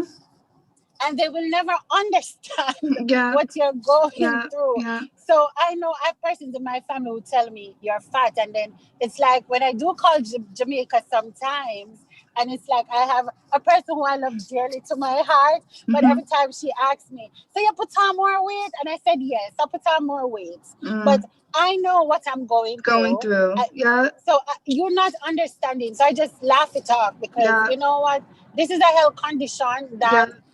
I can just take a tablet. You trust me. I have been on what do you call it now? Diets. I try to diet. I Yes. try to keto. All kinds of diets. I go to gym. I go to gym and it's like I'm just toning, but I'm not losing any weight. It's like it's just firming up my body. Right. And so it's like I'm saying, what am I working out for? Because it's just like you don't lose anything. You don't see any progress. And it's like I try to eat diet. I try everything. I did the cabbage soup diet. I tried a keto diet. I Intermittent fasting. I've done so much things. I do slim fast. I drink the slim fast. I tried the diet pills. Even the other day, I was trying the TLC, this whole TLC thing. Total. Yep. With the NutriBurst. I was even doing that the other day. And it doesn't get you anywhere. It reached a point I said, whatever is whatever. It's just, I'm going to live my life and I'm just going to try to do it the best I can. I'm just going to see if I can eat more vegetables, but not to lose the weight, but to try to maintain a internal health. Because it doesn't matter. Because for persons who may have this condition and they lose the weight, some persons, it's like they have to be the extremist in order to lose the weight. Or some persons do the gastric bypass surgery so that they can lose the weight. But for me, I'm not going to go through that extreme where I'm going to cut my stomach in two just to lose a couple pounds. And the thing about, this is how it is. And for me also, I don't know about you, Marsha, but my skin, it affects my skin. So this is makeup, but I have severe hyperpigmentation. And my face is totally black, the dark patches. And then it causes this thing called acanthosis nigrans. So acanthosis nigrans is a condition that is caused by hormonal, where your skin, normally it's like when you see some persons and you have like their neck is dark and their body, and you think they haven't bathed properly, that is it have dark patches on your skin, and that dark patch is more thickened than anywhere else. So it affects you. So for me, going out, I don't leave my home without makeup at all. I started the other day. I started using this herbal soap, and it's from a friend of mine on Facebook was giving thumbs up to someone in England regarding a vegan soap. And then when I contacted her and I was talking to her, she said that she have the PCOS. And because of that, she used to go to doctors and nothing in regarding her skin condition. So she started treating her own self. And I started using that soap. It's just normal soap. She makes it custom made, herbal, straight organic. And I'm seeing progress because even my mom's seeing progress regarding it. But she said she knows because of her experience with her health condition, she understands what I'm going through. So that is why she could tell me what is good for my skin and what's not. So for persons out there who's listening who have this condition and have severe hyperpigmentation, you just have to take your time and go through, because I've been to doctors over the years regarding treating my skin. Because of the hyperpigmentation, you get a lot of acne, but then I don't have any acne, but it's like my skin discoloration is really terrible. So I have the same thing. So girl, you need to hook me up with that product. No problem. That's about one of the other major symptoms I experience is hair loss. And it took me a very long time to even say yes to showing this picture. But it's real, guys. Oh, wow. Real. And it has gotten worse since that time. I have a question for you guys. I have one listener and one question that I have. So we'll go to the listener question real quick. The listener said, do you think Blacks are harder on each other? And if so, why do you think that is? Blacks are harder on each other. Critical thinking is something that is necessary for social interaction. Awareness is also something else that is absolutely necessary to interact with people. Sometimes, and I don't think it's a Black thing, I think It is just people sometimes. Right. Because all of us have different variables that cause us to become who we are. So it's community, starting with the home, family. If you're faith-based, it's church, it's Right. school, that pour into making who we are. And so, depending on how a person was taught or brought up, you will begin to see it manifest during interactions with different people at different times when you encounter them. You know, um, I have never had the conversation of PCOS with somebody outside of my race. Maybe today's the first day because we have a wide listenership. Right. I just think it's sensitivity to the person and not necessarily a cultural thing. That's just my point of view. Yeah. What about you, Sandra? In my opinion, I think it's, as Marsha said, how we're taught. I think on a whole, it's cultural based. I think so. I don't think it's a black thing. I just think it's culture, how our beliefs, our values, and how we were grown. Because I do find, in a sense, I do find not blacks are more outspoken than other races, and it's not just like Jamaicans but it's just like blacks on a whole, because you do have like Africans and you have persons from the Caribbean. But I find like black people are more outspoken, but because of how we were grown and how we were I living here like a Caucasian person, based on how they were grown up, I think their society is more sensitive based on certain topics. So they're more cautious in what they say, not to offend someone, while we, as maybe a Jamaican, we will see it as nothing to us, or maybe an African may see an issue. So now living in this, I think living in like America or Canada or overseas in Europe, we have learned to become more globally aware of others, so that and also emotionally aware. So our emotional intelligence is now increasing because we're now intermingling with other persons. So, but I do find that it's not really, I guess it's a culture in a sense, where black people more outspoken, but it's based on where they're from. Right. Yeah. Yeah. I agree with, I 100% agree with that. And it's that emotional intelligence, because I feel like just culturally black as a whole, like you said, they are more outspoken. So they'll just say whatever, from every single extremes, and then not take into effect how what you said actually may be affecting that person. Yeah, you have a great point, Jesse.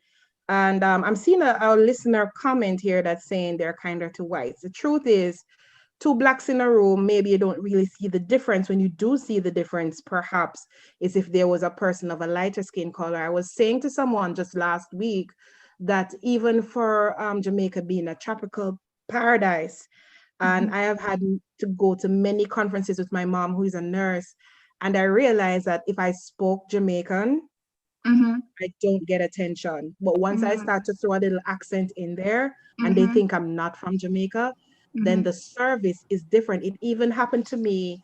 I was in a local Burger King on the North Coast and we needed straws.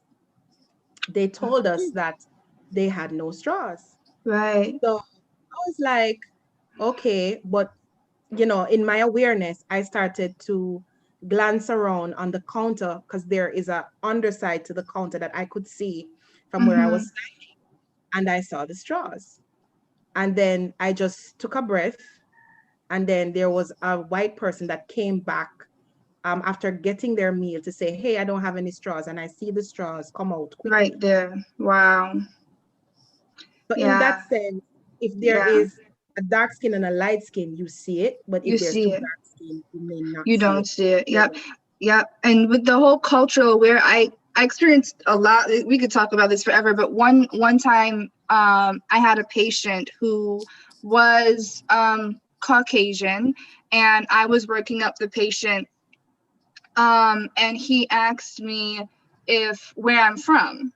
So I said New York, and he's like, no, you're not Black American. Where are you from? And I knew what his intent was. And it's different if I meet a Caribbean cultured, patient, because I said, oh, well, I'm from New York. I was born in Brooklyn. My parents are from Guyana and yada, yada. And that goes with the whole classism, because I don't sound Black or I don't act Black, or like, it's just I don't look, because I'm not a bigger Black, I'm a small Black woman, but like all of those like things is like you think, and they're aware of it, they just don't say it, or they say it in a way, like Adrian said, where it's just more, I don't want to say classy. Yeah. It's not the word, but I can't find the word to say it.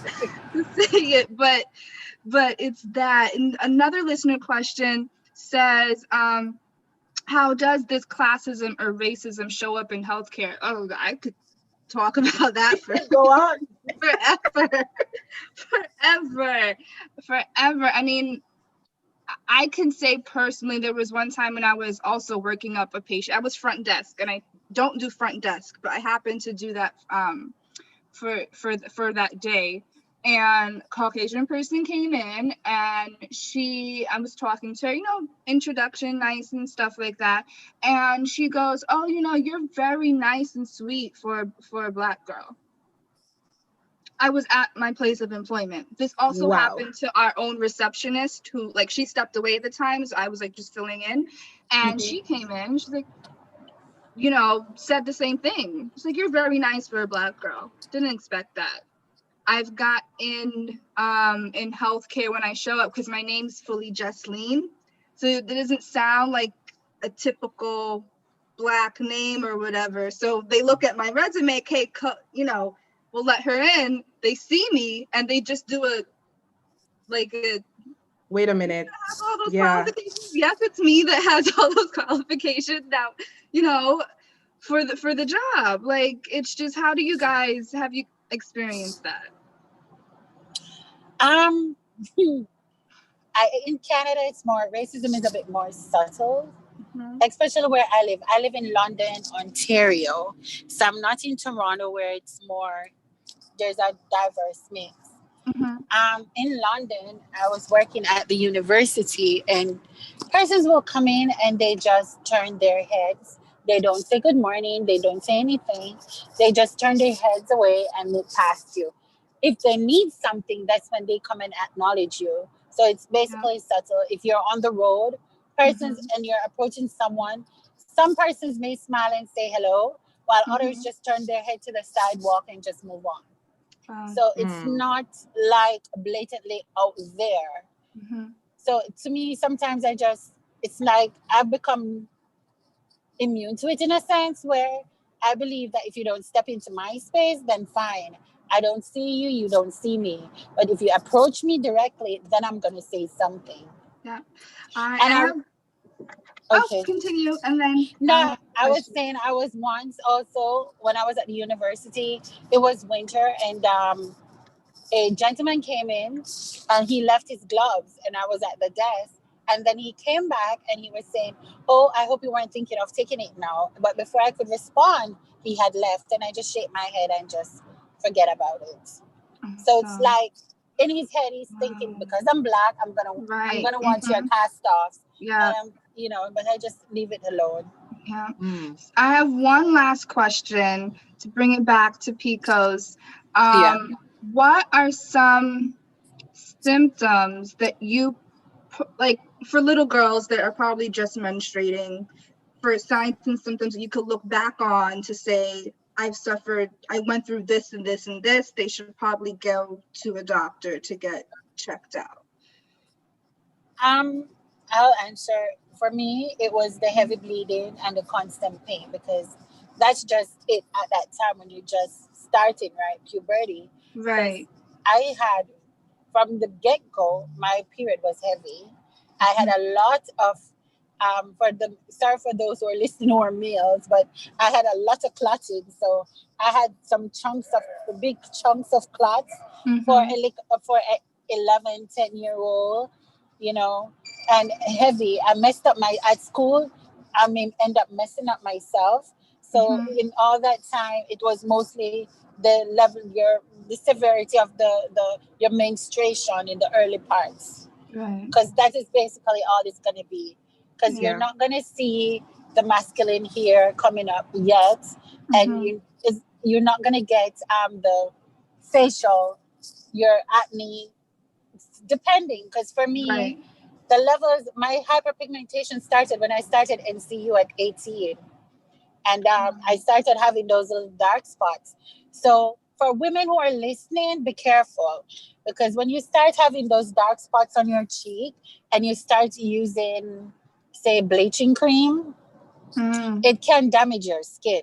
So because I was having the pigmentation on my skin and didn't like it, so I started using bleaching cream, not litter like Nadinola. I started using like Neprozone, Idol, Topic Clear, the whole works, because it had the hydroquinone in it that helps to lighten your skin tone. But I didn't know that because I was trying to deal with a situation, it makes it worse. Yeah. So it was Some can be after. masking because it may look like just regular skin issue as opposed to, or just an irregular period. But you have to know your body. You have to know your body. When your scalp starts to get tender, because mine started at a very young age, and combing black hair because it's nappy, you can just say, oh, you're just nasty, or you don't want to comb your hair. But it was actually a symptom that the scalp there's inflammation that's happening under the scalp. And that's something that needs to be paid attention to as well. You know what? I never thought of my hair. I know that because I have Indian from my side of the family, so my hair is light. So Marsha knows me that my hair was short. I've always had short hair. Now having hair, she may be surprised that I now have hair on my head. But going through NCU the 4 years that we were there, I had a bob cut because my hair was thin. So I thought it was because of my family genetics, but I never looked at it as maybe contributed to the condition.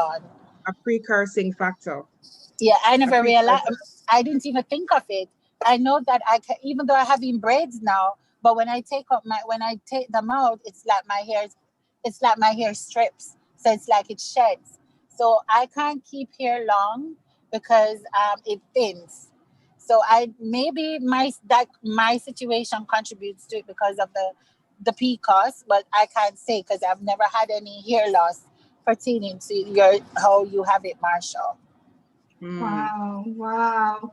Thank you guys so much for being on our show today. We had a awesome, wonderful, in-depth conversation. I hope you guys, women who are listening, do your research, take care of your health. If you have any symptoms that are not to how your body reacts, please go get it checked out with the doctor. Miss Brown, we have to wrap up the segment, but thank you so much for being on the show. You're welcome. I had a lovely time talking to you, and I really do hope that you're a regular guest. Not a problem. Yes. I'll be available when I can. Bye-bye. Thank you for having me. Bye. And please be safe. Please be safe. I will, because I'm on the highway. So bye-bye. Thank you. Bye.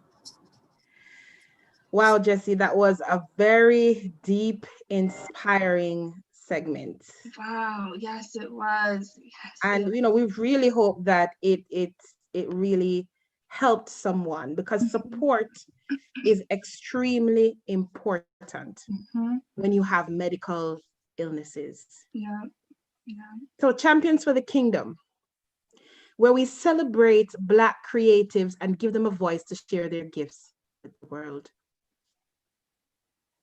We'll be right back.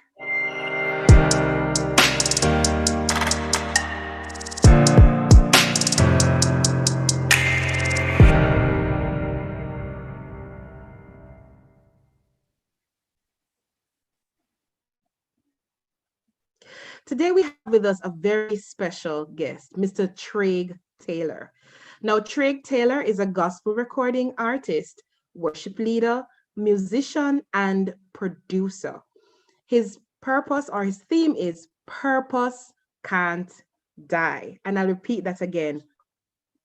Purpose can't die. Good morning, Mr. Taylor. How are you?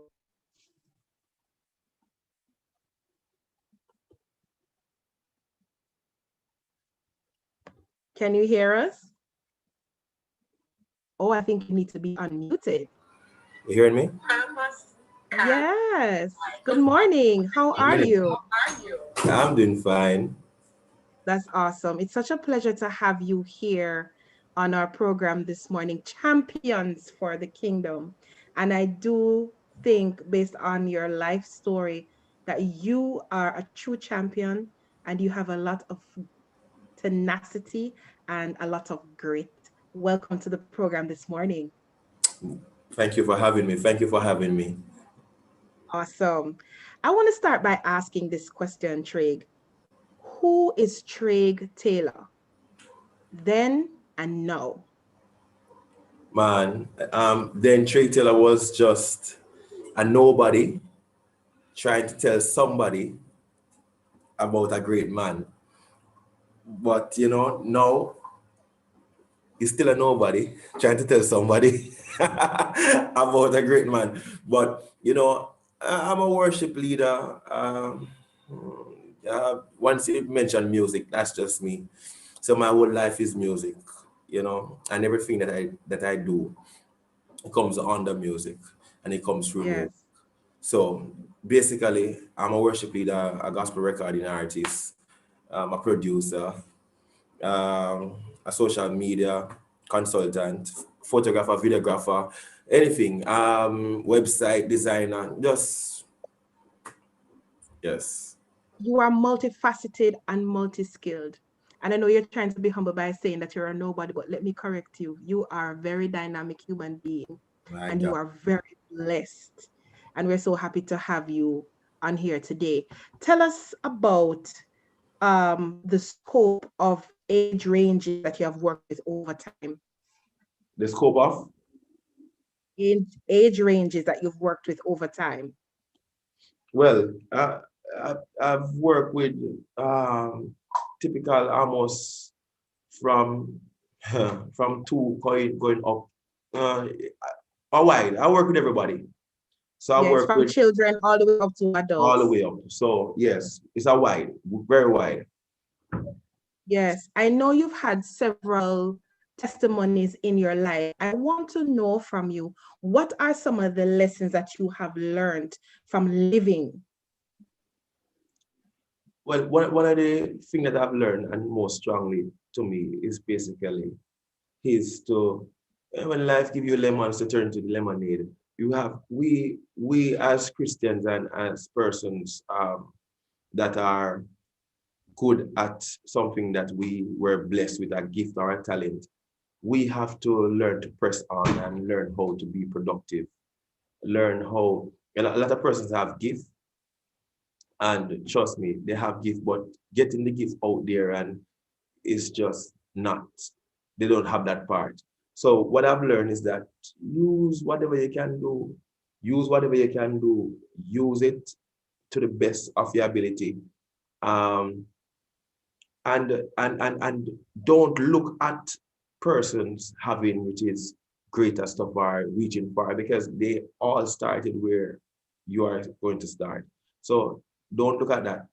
When Moses was there and he was looking at the work in front of him, he was looking at which is how to go and take over those people to bring them back out of slavery. He was looking at the army, he was looking at, and he was just a one man. And he got fearful and he was questioning God, no, how I must do this, in no weapons, in a have. And God said, look here, man, what you have in your hand? He had a rod in his hand. He said, what do you have in your hand? He said, whatever you have in your hand, this is what you're going to use. So whatever you have, use it to the best of your ability and put God at the center. And I've learned, which is take the little that you have, and God, when God put his grace on it, it will multiply. Awesome. I want to divert into a process of being a creative. You are known as a songwriter. I've always known you to be a songwriter and someone who always puts out original things. And that is something unique because we have a lot of persons in the creative field who do covers or different versions of different songs. And I'm not saying that creatives should not do that because there's some really great songs out there. But for the writing process, how do you come up with a song? All right, all of my music. Normally, when I'm doing interviews, because even though I have some interviews lined up behind each other and everything, and once I'm doing interviews, I'll tell persons which is not even speaking, but they want to know my life story, listen to my music. Because my music is basically all I've been through, things I've come across. I'm the type of person, I've been running from interviews all along because I'm not the talkative person. Anything I want to do, I do through music. So I've been getting called from radio stations behind radio stations that want to interview, and every one of them are turning down. I said, all right, I don't have the time for it. But the thing is that, yeah, this is necessary for me to but my music is basically my life experience, and that's how I release music. I'll have songs. God just bless me with the gift to write music. I'll just look at something and just start writing. But not because I'm blessed with the gift, I just write music randomly like that. I write music based on experiences. I write music based on seasons in my life. So that's how I write music. So if I have, which is 35 songs written, I will have them written, I'll have them recorded, and they're not released. I release them due to the season that I am. So if I'm in a solemn place where I want worship, like the new song I just released, there's a sound. Sometimes I go to places and I hear music being played and everything just and the music just, but I've learned that something you just want, which is that solemn sound, and that's where I've recorded. There is a sound. Purpose can't die. Yep, I've been through situations, and I've been there. And, a lot of persons would thought that you would not make it. And I said, Jesus, how this?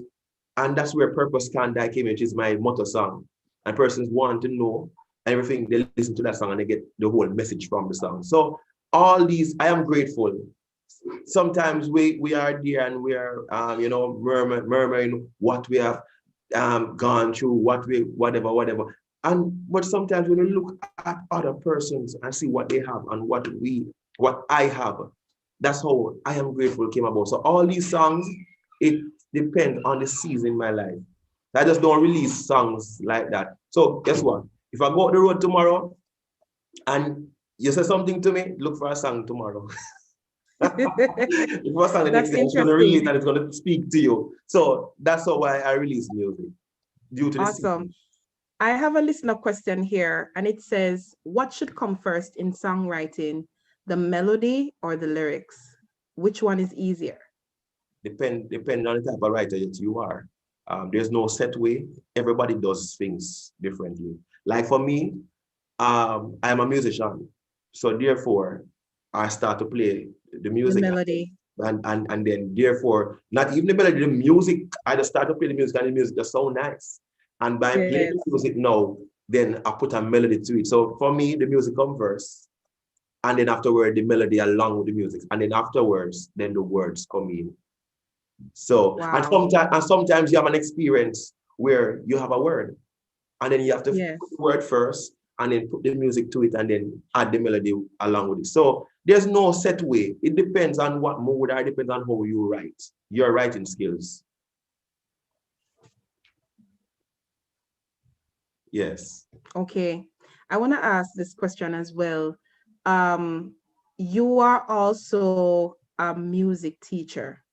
You're also, I know you as a music teacher. I see all the speakers and the guitar behind you, all of your accolades that are on the yeah, man. It's right there behind you. Do you think that music learning is something that has gone down, like persons are gravitating towards music school like they used to, as opposed to just enjoying what's already created? There's a need for growth in the music industry, because even now it's so hard to find musicians. in churches. A lot of churches are suffering because they don't have enough musicians. We all know that Jamaica is one of the have the most churches. Every block, every corner, there's a church, and there are just not enough musicians. And one of the things is that this is one of the problems why we are lacking of from musicians, and it's needed because most parents and most persons would tell their child, which is maybe I would tell my child the same thing if I don't teach him the rules that I work along with, that don't take up music as a profession. Because I was just in the car the other day heading to do a music video, and somebody was saying to me that just out of nowhere, I have a concern.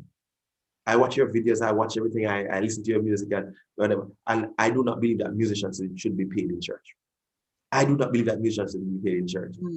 And I was sitting down like there, I was listening. Processing. And this is one of the problems that we have because people have that belief. When a musician goes to school and study for 3 years, 4 years, it's a profession.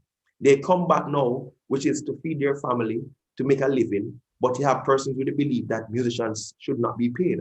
So therefore, a lot of musicians now, they're going into the world to play, to survive, because most of these churches don't believe in it. So reason why we have a cut down in the music industry is because a lot of persons don't see it as a profession.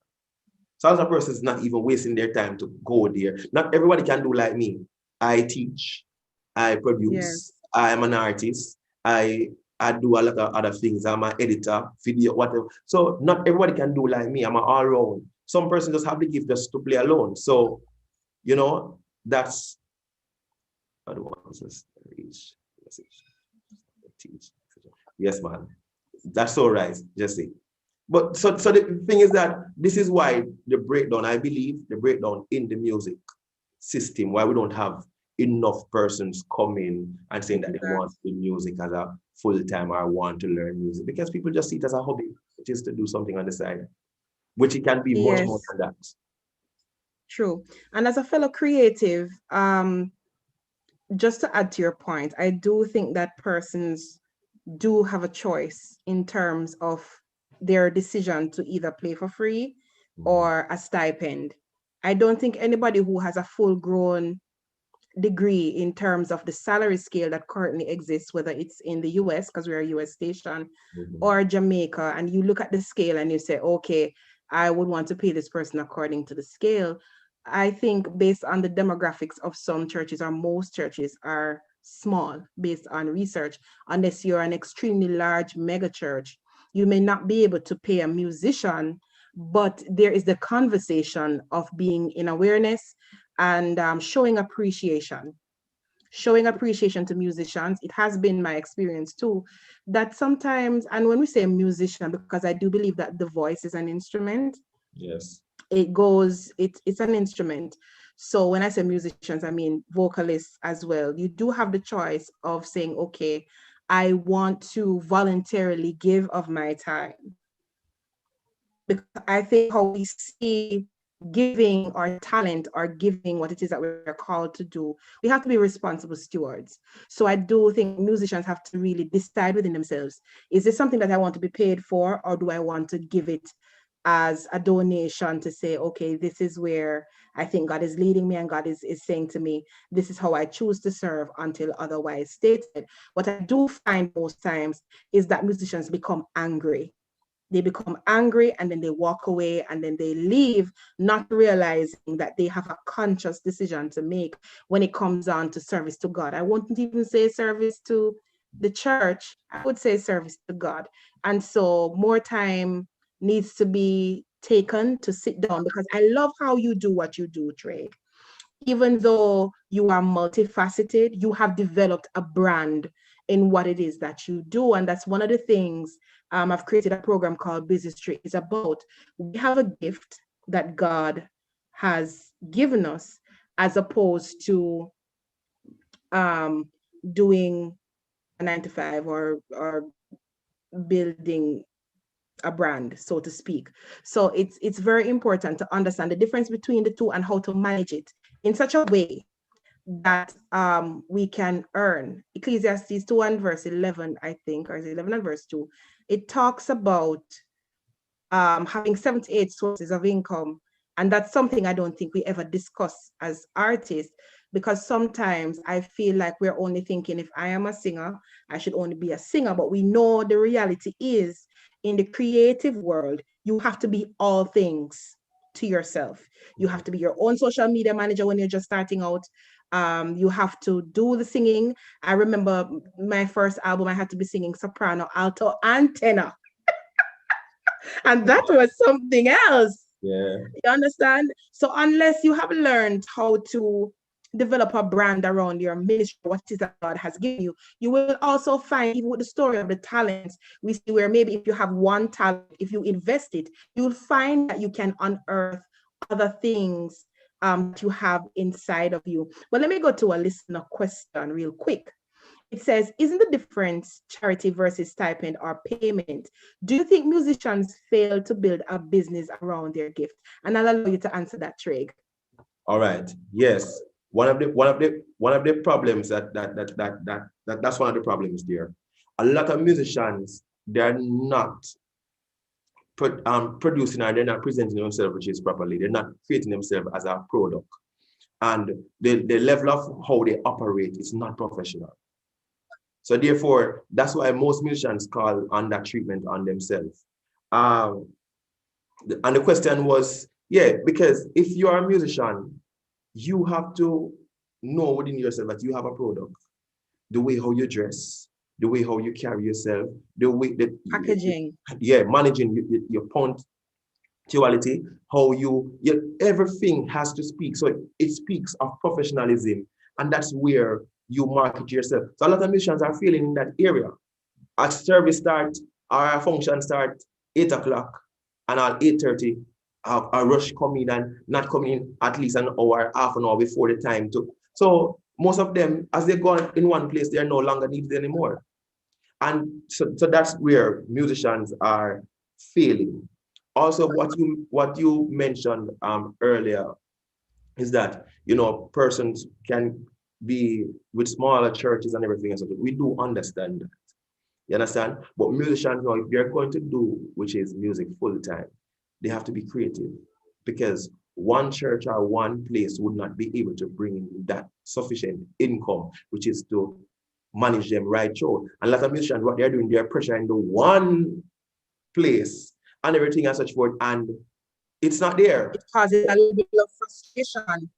That is it. And so they start to behave desperate. That is it. And sometimes where the frustration comes from is because of their expectation. They know exactly how persons will treat them. You come in and you do, which is 2 hour, a 2 hour service and everything, and you finish play, you sweat and everything, and you finish and you play and you sacrifice, you pay your bus fare to come far. Sometimes you travel even no much miles to go there. And when you're finished playing, they're not even get a glass of water.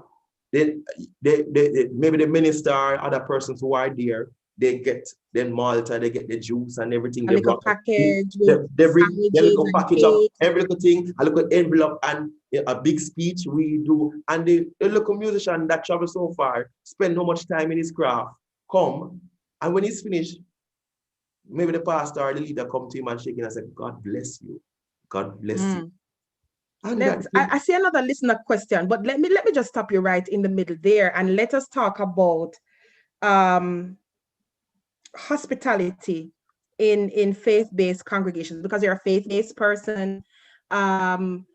What would you say to churches that welcome either guest musicians, or even how they should treat their own musicians? Based on your experience in music over time, I know you've worked with several churches locally and otherwise. Noting the differences that you just stated a while ago, what would be some of the advice that you would give these faith-based organizations as to how to treat musicians? I would say it's not the amount of money that you pay.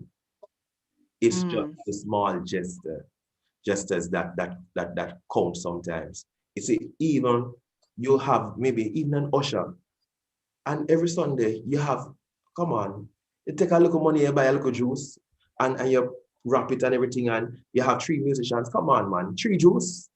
You have the thing, and you have the usher present to them after they finish playing, finish sweating and everything. Just that alone. I'm not talking about money now. I'm just trying to show you how simple it is. Yes, the courtesies. That alone encourage them and say, yeah, you understand?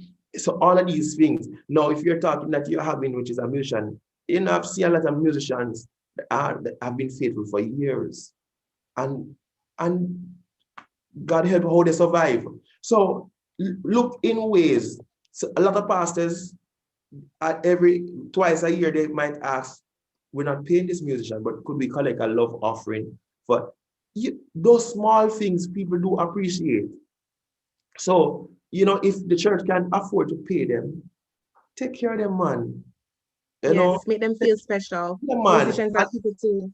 Strengthen them, man. Strengthen them. And every little thing, you strengthen them in everything. Encourage them, nurture them. A lot of musicians have been left up also. They just come, play music. They only come on a Sunday. They don't come during the week. They don't come Bible study. They don't come prayer meeting. They don't come all of these things. And maybe they think it's a musician thing. When I am at different churches and I'm a music minister at different churches, I normally have hell with musicians because I am a musician, but at the same time, these things are important. And if we don't see ourselves as ministers, we will not be treated as ministers. So, pastors, build your musician, not only paying them, but reach out to them. Try to get them to Bible study. Try to get them at least someone to a prayer meeting. Try to get them involved. And when you build them mentally like that, spiritually, trust me, you have a firm musician there. And no, the thinking won't be all about money, but you'll be about ministry. You feel like family. Yes. Yes.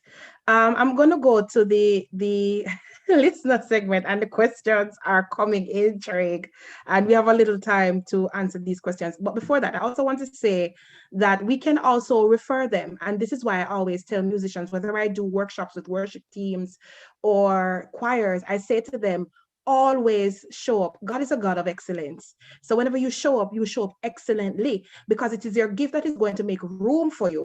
And so if somebody sees that there's high performance just through volunteerism that you do at church, let's say, then you know that if somebody calls you one day and said, hey, I need a musician or I need a singer, you can happily be referred and happily be recommended because of your spirit of excellence. And that's something that you spoke on, Trey. So now let's go, and I want you to cue your music, Trey, but just before we do that, here's a question. How do musicians position themselves? Let's do that again. How do musicians position themselves to attract respect, growth, opportunities, or blessings? And how should a musician proactively demonstrate the brand they represent? Oh, all right. Now, in that, as I spoke before, is that basically discipline, seeing themselves as a product. And if they can do that and be punctual, respectful in every area, on point, professional, persons will look on them and realize that this person is professional and we need to treat this person professional. But to how most musicians, as I said before, to how most musicians operate, they're the one who attract certain treatment to them. I see another question where you were talking just based on that, is that why is it stated that the pastor get a salary? Then a full-time musician or a musician would not get a salary? Isn't it not an investment? Which is true. Because I asked the young lady who bring up that point, that musician should not be paid. I said, do you believe in 1/10? And she said, yes. So I said, do you believe that the pastor should be paid from the 1/10 because he's doing a full-time ministry? She said, yes, of course. My pastor should be paid. Yes, of course. I'm saying, so why should not the musician be paid? The musician went to school just like the pastor. 3 years, 4 years to study. Some of them have them degree, some of them have them big papers. That's their profession. So why should the pastor be paid? And the musician that is building the ministry with the pastor, toe to toe, hand to hand, the music and the word, why should one be paid and the other one not be paid? She said, well, pay the usher them too. Pay everybody. So I'm just trying to say the thinking You understand? Yes, the So thinking. that's a good suggestion. So as we say, it's an overall thing. We have to build ourselves as a brand. And most of us, we are letting down the music world. Why? When the standard is X and X, somebody will call another musician and the musician goes some market way. The standard cost is you want a musician to come in and everything, give him $10 and he'll come in and everything. Yeah. You call some other musician, give me $1, man, give me 50 cents. And the $1 or the 50 cents can't even pay them bus fare or can't even put back gas in their car to travel from A to A. So a lot of musicians, they are breaking down the standard. And if everybody stand together as a care, this is how we should be treated. We're also ministers. They have to comply. Yes. They have to comply Because we're talking about the whole Trig, and I love some of the things that you're saying. And what I think just to pull it together, what it is that you're saying is that they need coaching. They need coaching. I'm not sure if it's up. I mean, you've gone to music school. I haven't. I'm pretty much very great at what I do, but I give God thanks for that, and it's raw talent. And of course, I've had some amount of coaching in terms of branding and how to position myself as a musician. And that is why even Business Tree is something that they need to, just sign up with and things like that. Because what I have encountered with musicians, and I'm talking about vocalists and instrumentalists, is that they have the skill set in terms of the dance or voice, but what they don't have is the capacity to translate what it is that they want vocally or on paper in terms of organizing it in their head to say, okay, what are my targets for this year as a musician? How am I going to expand myself? How am I going to position myself? Because everything in music is extremely strategic. You can have conversations with persons who are at the very top, even in secular. Nobody does what they do randomly. Everybody who is successful in music, I say outside of the grace of God, they are very organized. And they have paperwork that they do, and they have to sit down, take some time and plan it. We have some more questions coming in, Drake. I don't know how many of them you can answer, plus we want to hear your music before we leave. I'm just going to jump right into it. All right. Why is that the pastor's job? Could I get some more clarity on that? Why is it that that's the pastor's job and not the musician's job? They can leave after all that investment, and that's a question sign. Another listener says they don't invest in themselves, and when they're performing, they're on their phone as soon as the song ends. How is that positioning themselves for the treatment they desire? But how is she wrong? It does go back to management, no? Do you think churches are being run on management or emotions as opposed to the spirit? They must be intentional and having a team. Is that so? Well, there are so many things that's going on with this comment right now. All right, let me try. That's why I stated before that most musicians, in what the person just said a while ago, person sound familiar too. In what in what the person just said a while ago is that that's what I said before. Most musicians are attracting that treatment to them because they're not professional. Yes. As the song finished, them gone outside on them phone. In the middle of the church, them have them phone and they're not professional. Them dressing, everything, they're not professional. So some of them attracting those treatments to them. Also, yes. Is a church, you do feel that church is running off management or emotions. Sometimes emotions. Some churches, like some mega churches, and some small churches that is well put together. Like even your church, Marsha. I love your church. And I'm bringing a church into this. I love how they structure their self and they're well. So it's not really the bigness of the church. But whenever we don't follow certain protocols and follow and look at certain areas, that's when emotions come in. When we move, basically, when they move, basically, of how they feel. So if a man come and cut your yard, and even if the man cut your yard and everything as such for it, and everything, and the man maybe cause too bad word and everything as such, the man doing work. Pay man. You can't tell the man because you curse too bad word, I'm not going to pay your emotions. So I don't want too much go into the whole painting and the musician. Yes, and we're running out of time, Craig. We need a whole other segment to have this conversation. Yeah. But before we go this morning, I'm going to ask you to play a little piece. You're about to do a launch on, is it tomorrow or Sunday? music Tomorrow. video. You're about to Tomorrow. launch a Brand music new video. music Yes, video. can you just play a little bit of that song before you go, please? All right. So I'll play it through here and share the screen. So? Yes, can he? Let me just get a go ahead there from the tech team. All right, we're unable to allow that, but you can just play it right where you are. Okay. All right, so. In the meantime, you are listening, you are inside Champions for the Kingdom, and we have with us this morning Mr. Craig Taylor, recording artist, musician, music teacher, editor, mastering, mixing for all your music needs. You can definitely call on Craig. Are you ready for us, Craig? Yeah, man. We're hearing it? Go ahead. No, not yet.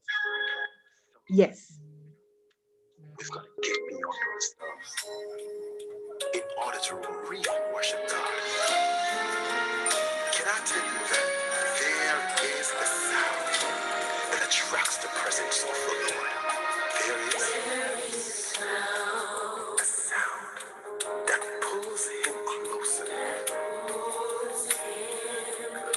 There are some words that pull his presence.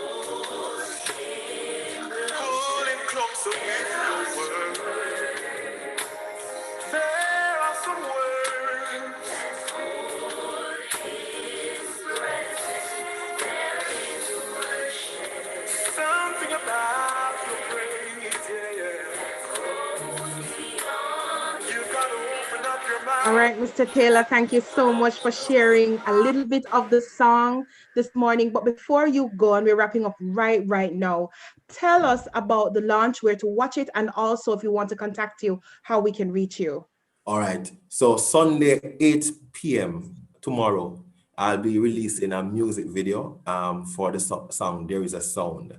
So you can go right over to YouTube on Craig Taylor channel. So YouTube, type in Craig Taylor, and 8 p.m. that song will be released, a music video. There are also a lot of different songs on it, which is my theme song, Purpose Can't Die. If you have listened to Purpose Can't Die, my God, you need to go and listen to that song. That song is a blessing. That song is going around. And I heard persons calling and giving testimony from that song. Well, in quick, yes. And we're gonna have to have a part 2 to hear about some of those testimonies. Tell us how we can reach out to you. And how you can reach out. You can reach out through Facebook, Instagram. Also, you can also email, which is Sir T Production, or email Craig Taylor. So Craig Taylor at yahoo.com. Sir T Production without an S, Sir T Production at yahoo.com. So you can email, you can even just send a message to Facebook or send a message to Instagram, and I'll be there to answer. Awesome. Thank you so much, Mr. Taylor, for joining us inside Champions for the Kingdom. We really wish you all the best in the season of your music. Again, just saying, God bless you, and we will see you next time. Take care. Walk good. Jesse, where are you? I'm here. I am here, Marsha. And that brings us to our travel segment.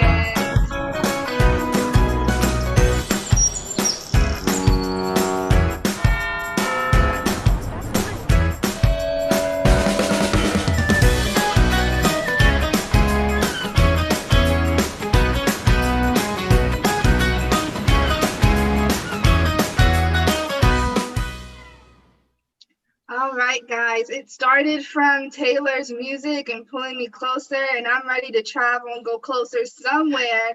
And we have our awesome guest, Tiffany Roberts from Roberts Travel here. I am so excited to talk to you, Tiffany. Thank you so much for being on our show this morning. It is a pleasure, Jesse. It's a pleasure to be here. Thank you. So I'm curious, what is your background? How did you get into travel? Why travel to begin with? Interesting story. I've always wanted to travel. I've always loved travel. But my background is actually in IT. Oh. Yes, it's in IT. And a couple of years ago, I got to the point where I couldn't do IT anymore. To be completely transparent, I had a nervous breakdown on my job, and my job decided not to pay me short-term disability after 7 years. So I told myself I can't do this anymore. So I started a whole new career. Wow. I became a medical coder, not knowing anything about medicine. Coding, right. I actually, the first try, I took my medical coder certification and I passed it. Awesome. So I pursued in that, but that sat in the back of my head, the fact that they wouldn't pay me. And I'm like, if that company could have done that, other companies can do that to me. Yeah. So I started looking around, and I saw a friend of mine was a travel agent. So I reached out to her and I'm like, how do you find a travel agent? Because it's something I was looking into, right. But the prices were astronomical. I couldn't afford it. Yeah. So she took me to a meeting. I went with her, and the guy brought me up in front of the room, like 3 of us. And he asked me, he said, when was the last time you took a vacation? And it just so happened that my family and I had just gotten back from Myrtle Beach. So I said, I just took a trip to Myrtle Beach with the family. He said to me, did you get a check? I was like, I took a vacation. Yeah, like, why would I get a check? He goes, if you were a travel agent, you'd have gotten a vacation and you'd have gotten a check. That's all he had. That's all he had to say. Oh. So I was like, where do I sign up? How do I start? And that's where I got started. Awesome. I need to know a check. Where are some places that you've been? Some special places? Well, originally I'm from Jamaica. I haven't really traveled much before I started the travel business. I wanted to travel, but you don't have the time because you got your job, and you ain't got the money because they have you living paycheck to paycheck. Exactly. Yeah. So after I start just enough so you can keep coming back to work to pay your bills. So I started the travel agency, and the first thing I did, because I was scared, even though I'm from Jamaica, I was scared of cruising. What? People think it's crazy. I know. But I think it's crazy, but I was scared. So I realized that as a travel agent, I could actually do what they call inspections, cruise ship inspections. I went to one. Okay. I walked on the ship, and to be completely honest, Jesse, this was me. I felt like I was in a grand mall. I've been on a cruise before. Yeah, it's huge. I'm like, is this what I was scared of? Less than a month later, I booked our first cruise. Where'd you go? We just did a weekend trip to the Bahamas. Oh, nice. But I realized I haven't traveled much, and I didn't want that for my children.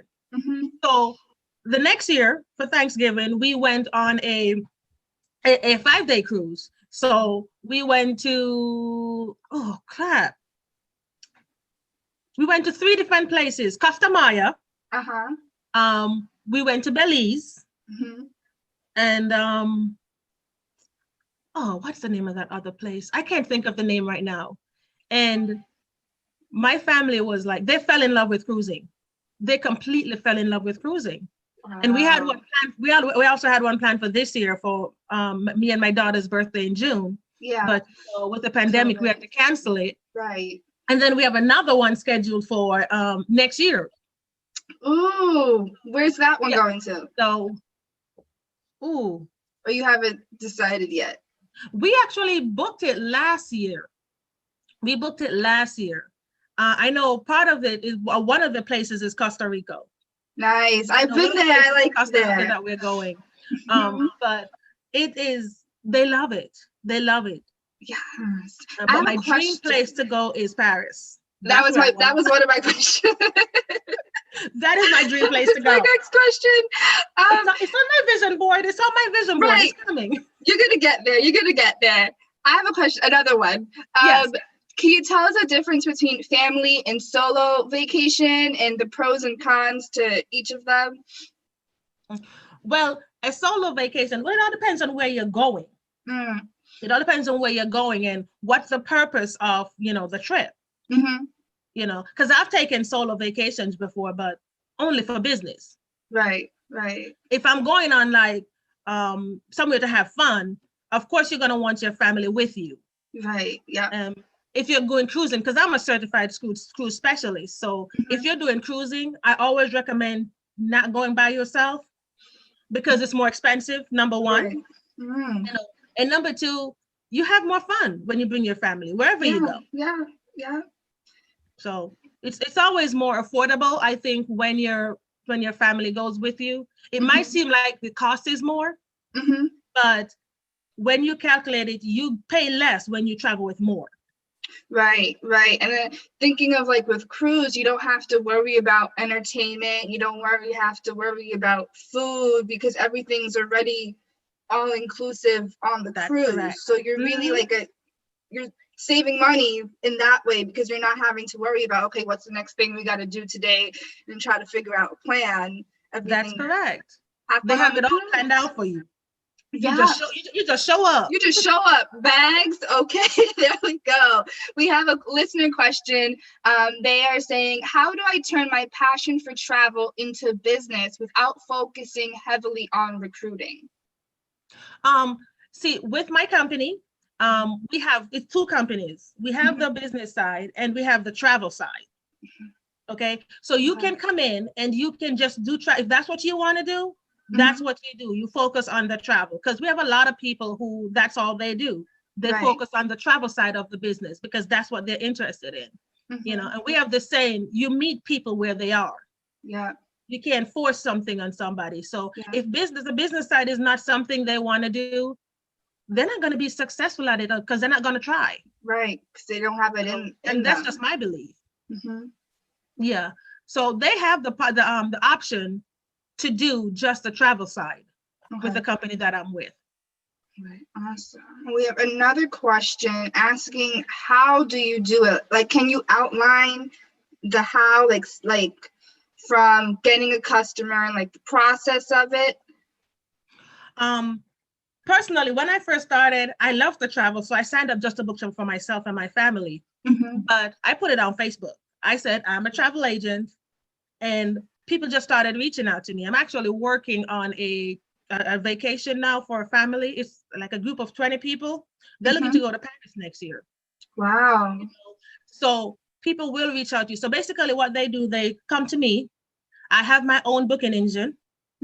So sometimes people go to my website. Sometimes they come to me. If they come to me like with a group, I would go to the supplier and I would say, okay, listen, I have this group. They're going here. This is their budget. This is how many people that they have.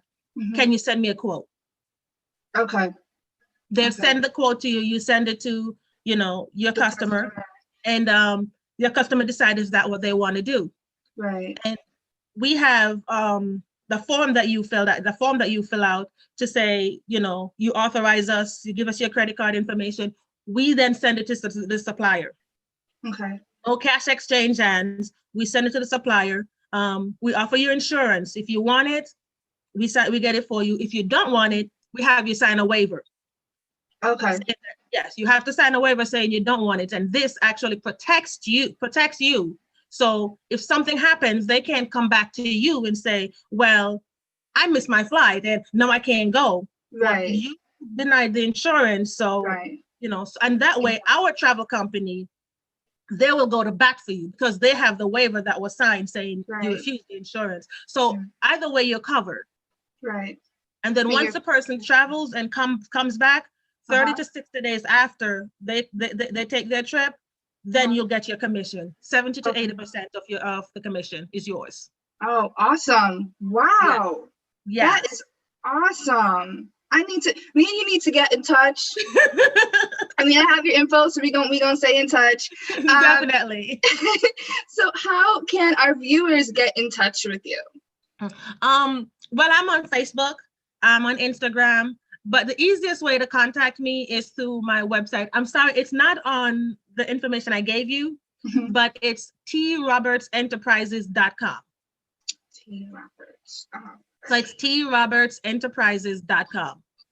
Awesome. Okay, Awesome. and that will give you, you'll be able to send me messages. You'll be able to go see my website, my travel website, see what the booking engine looks like, but also you'll be able to go to the marketing side just and see what that is about, if that's something that they're interested in. But if they're interested in just the travel side, then they can just go ahead and see what it's all about, see what the website looks like. Your customers can actually go to your website, get registered, and our company will send them like deals of the week and different sales and stuff that they have going on. Yes. Awesome. Awesome. Thank you so much, Miss Roberts, I am excited. Thank you for coming on the show, talking all about this. Hopefully you come back and be a guest. I'll actually be back on Monday. Awesome. You'll be back on Monday. So guys, if you guys want to book your travel appointment, head over to Tiffany Roberts, go to her website, check her out on Facebook. And yeah, thank you so much for being on the show. I'm sorry we have to go. That wraps up our segment for today. That's okay. It's my pleasure. Thank you. And by the way, I love the red lip. Just gotta thank you. I think it makes it pop. It does. Have an amazing day. You too. Bye. Bye. All right, guys. So if you guys are ready to travel with me, I am. And we actually have to travel on to our next guest, who is Miss Lauren Carter. And we are so excited to announce that she has officially launched her campaign for Democrat for Mount Vernon City Council. He's not shy when he gets up to the mic. So thank you, George. And thank you for your commitment and your service to Mount Vernon as well. I want to thank everyone for taking the time out of your schedules to be here today. It is a great day. It's a wonderful day. It's the start of a new beginning, a better beginning in Mount Vernon, I would say. I also want to start by recognizing that today is International Men's Day. This is the time we take to celebrate the achievements of men and boys in our communities who make contributions to the nation, society, community, family, marriage, and childcare. I salute all of you men and boys on this day. Thank you. What makes a good city? Now, a planner would assert that clean air, clean water, good drainage, open space, aesthetics, access to consumer needs, different types of housing, jobs, education, and cultural opportunities, diversity, safety, connectedness, etc., etc., etc. These are some of the characteristics that will not only make a good city, these characteristics will make a city prosper. Mount Vernon is a great city that is rich in history. It is the home of St. Paul's Church, the place where events that occurred that led to the passage of the Bill of Rights, which makes it possible for us to be able to assemble here today. It is a place that was founded by John Stevens as the City of Homes, a place where people could live, work, and play. And more than 160 years later, his vision for Mount Vernon lives on. It is a good city. There are diverse backgrounds here. In fact, it is home to over 98 nationalities. We have a diverse housing stock. We have single-family homes, multi-family homes, affordable housing complexes, and luxury apartment buildings. And we have great aesthetics. One can simply walk or drive to see the architecture of many of the city's homes, and even the architecture of the Mount Vernon Public Library, an Andrew Carnegie Library that was built in the style of classical Greek architecture. And Mount Vernon is certainly connected. There's easy access to the Bronx River Parkway, to the Hutchinson River Parkway, the Sawmill River Parkway, the Cross County Parkway, and the Springbrook Parkway. And Mount Vernon is the only municipality in the county that is within walking distance to 2 New York City subway stations, the number 2 train, 241st Street, and the number 5 train at Dyer Avenue. It is also the only municipality in the county that has 3 Metro North stations on 2 different commuter lines, the Harlem Line and the New Haven Line. And we can boast that we're also the only municipality in the county that is easily accessible to our major interstates, Interstate 87 and Interstate 95. Listen, I could go on and on about all the unique aspects of the city. And as you can probably see by now, I am passionate about Mount Vernon. Well, indeed I am. And I want to help move the city forward. And that's why we are here today, as I announce my candidacy to seek the office of City Council here in the great city of Mount Vernon. Yeah! Yeah! Right, and we have Miss Lauren Carter right here in the house today with us. Yes, Carter, thank you for being here. good morning. Thank you for having me. How are you, Jesse? I'm doing good. I'm doing good this Great, morning. great, How great. does it feel to your campaign officially launched? Well, I feel, believe it or not, relieved. Yeah, there was, sort of a wait or, a great expectancy. So obviously with that great expectation from certain people, there came, a wait with that. So quite frankly, I'm relieved that, that it's over. That part of it is over, the announcement. What has the response been like? Oh, well, the response has been great. After I made my announcement, people came up to me and, they were really excited. They were really excited about what my platform is. They were motivated by my speech. And, I received calls throughout the rest of the day and even up until yesterday, of people just really, really ready to get to work. They're on board and they want to help. So the response has been great so far. Awesome, awesome. For our listeners that have just listened to you, can you tell us a little bit about the policies that you want to enforce in Mount Vernon? Yes, well, I have a platform that can be viewed on my website, laurenforcitycouncil.com.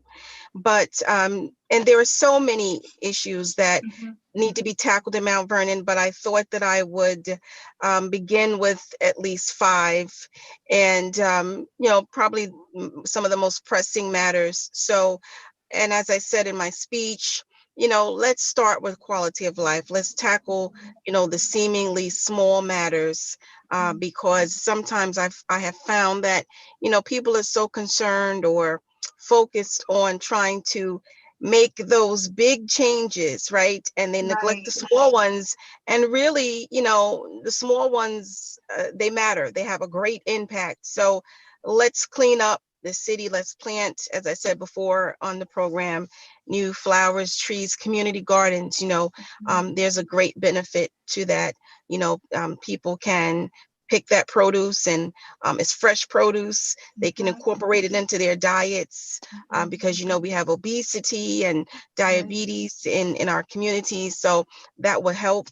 Also, I believe in funding that comprehensive plan. It is so important. It's so important to know the direction of the city, to have a framework, for the growth of the city, the physical growth, the economic growth, the social growth. And, I spoke about police reform. Let's, implement that civilian complaint review board, because if a person has a complaint about an officer, they shouldn't have to go to the police department to make that complaint. It's, they need an independent body to review that.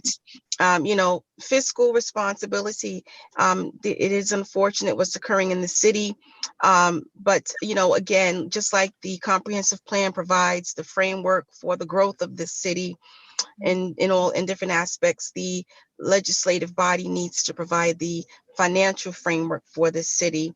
And so I want to vote for certain policies to be enacted to move us forward. And then just, helping people, whether they're senior citizens that maybe facing foreclosure, everything is rising, taxes, prescription drugs, food prices, and then, they have an income that doesn't rise that much, so we need to assist them as well as our youth.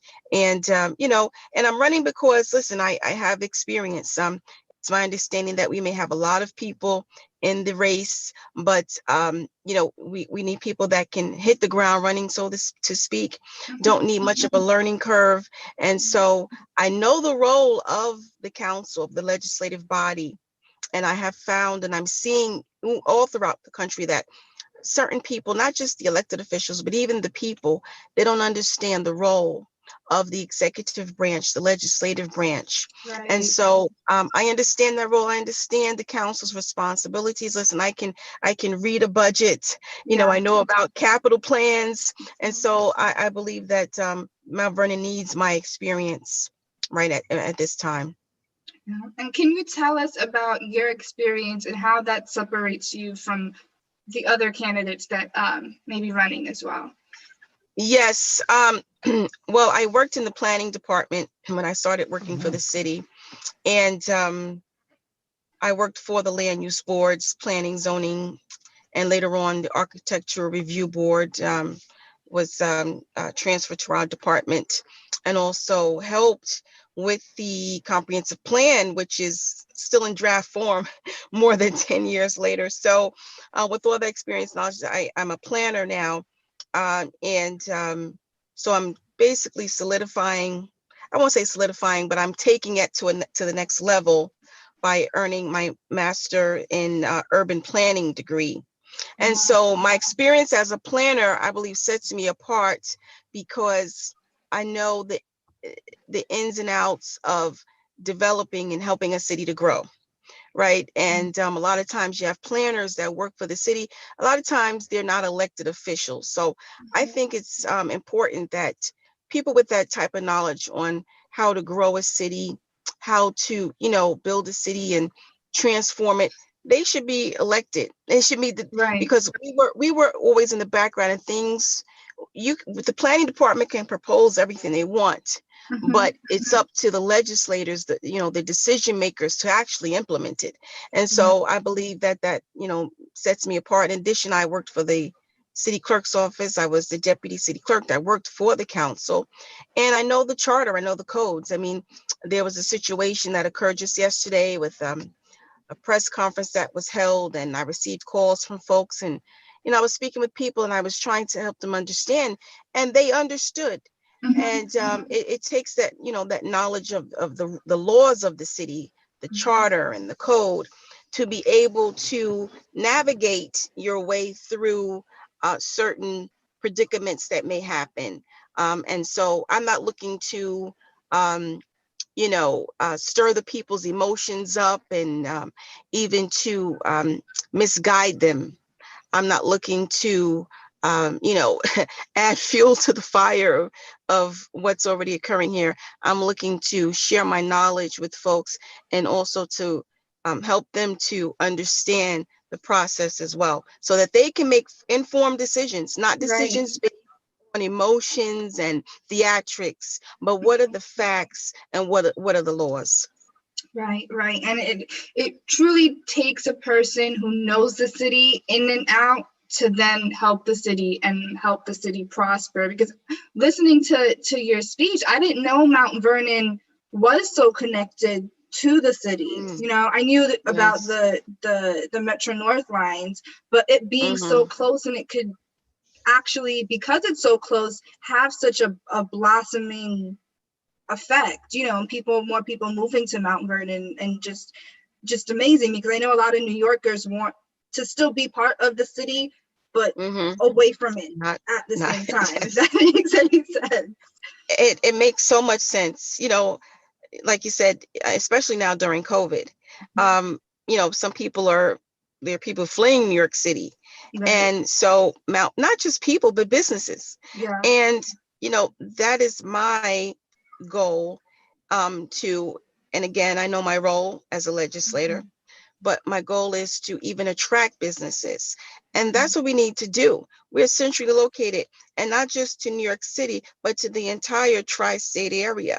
And so, 15 minutes from New York's, well, a 22-minute train ride from New York City, and just minutes from Connecticut and New Jersey.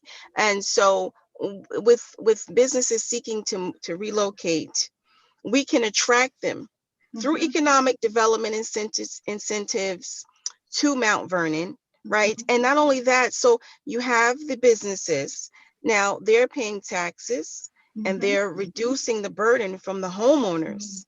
And then you're also providing jobs for people as well, because sometimes some municipalities, they want to focus on housing, but the people need to be able to pay their rent. Pay for right. So they need jobs as well.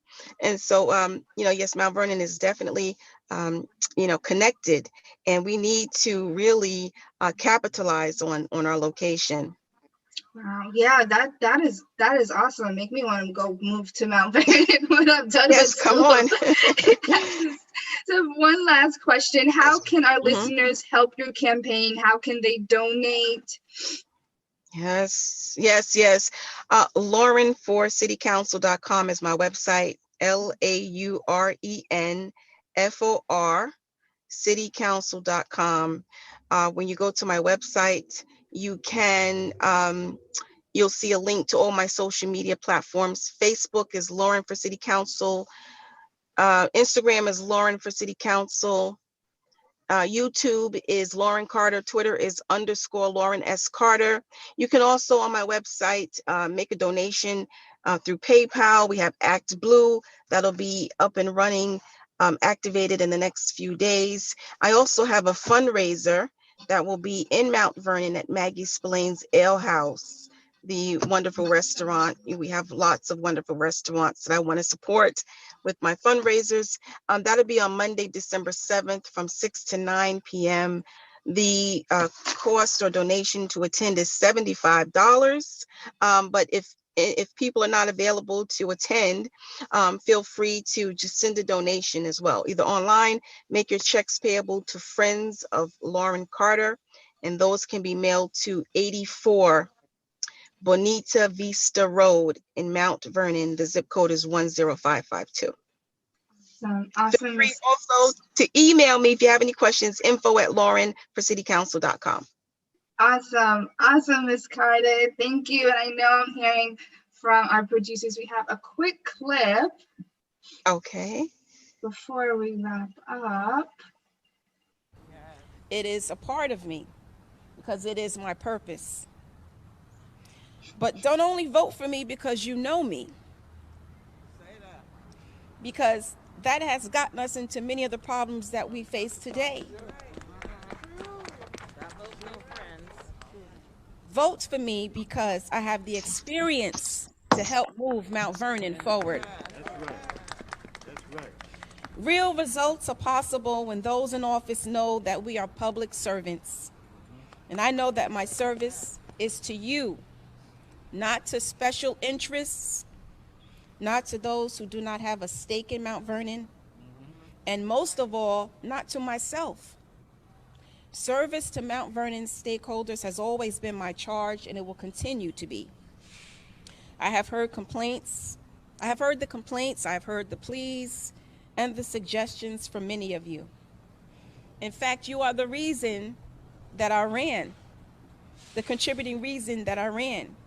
You asked me, you prodded me, and you encouraged me, from my family members to clergy members, to friends, to community organizers, to residents. Many of you have caused me to be here today. I have heard you, and I'm here to help move Mount Vernon forward. But I can't do it alone. That is why I need you. The people to join me. Let us work together to move Mount Vernon forward. It is my purpose, it is my passion, it is my plan. Awesome, awesome, guys. Thank you so much, Miss Carter, for coming on our show. I know you're going to be another routine guest. I always love having you guys here. And guys, remember to vote for Miss Carter. Thank you, Jesse. And I love being here as well. Look forward to seeing you again soon. Happy Thanksgiving. Thank you. Thank you. Bye-bye.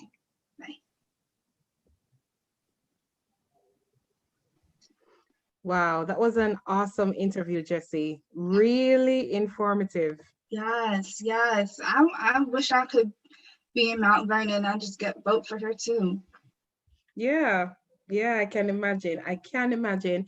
And so with that, our time has expired. Can you believe it? No, Can you believe it? Today was a very, very full day, and I am absolutely sure that there was something in it for everyone. Definitely want to say thank you again to all our sponsors that helped to make this program possible, to our team that's behind the camera and in front of the camera. We want to say thank you, or should I say behind the radio or in front of the radio. Thank you so much for making the program what it is. I'm just thankful. I feel empowered. I feel like I'm ready for my new week, Jesse. I don't know about you. Yes, I am, girl. I am. Got me motivated. We want you to definitely stay tuned to us. Remember, for those who are watching on YouTube, like, share, subscribe, click the notification bell, join our social media family on Instagram and on Facebook so that you can know when next we will be live. And that's if the content has helped you in any way possible. And we know that it has helped you. So until next time, what do we say? We will see you guys, and we are here to amplify positive voices. All right. Take care. From Weekends with Marsha J and Jesse. Bye. Bye, guys. Weekends on UME Radio. Get the UME Radio app. Are you ready for the weekend? Oh, yes, girl. Get your cup of tea and mic check, 1, 2. I am so ready to inspire, motivate, and educate. Weekends on UME Radio. The sun is up, and so are we. News, interviews, hot topics. Connect with us.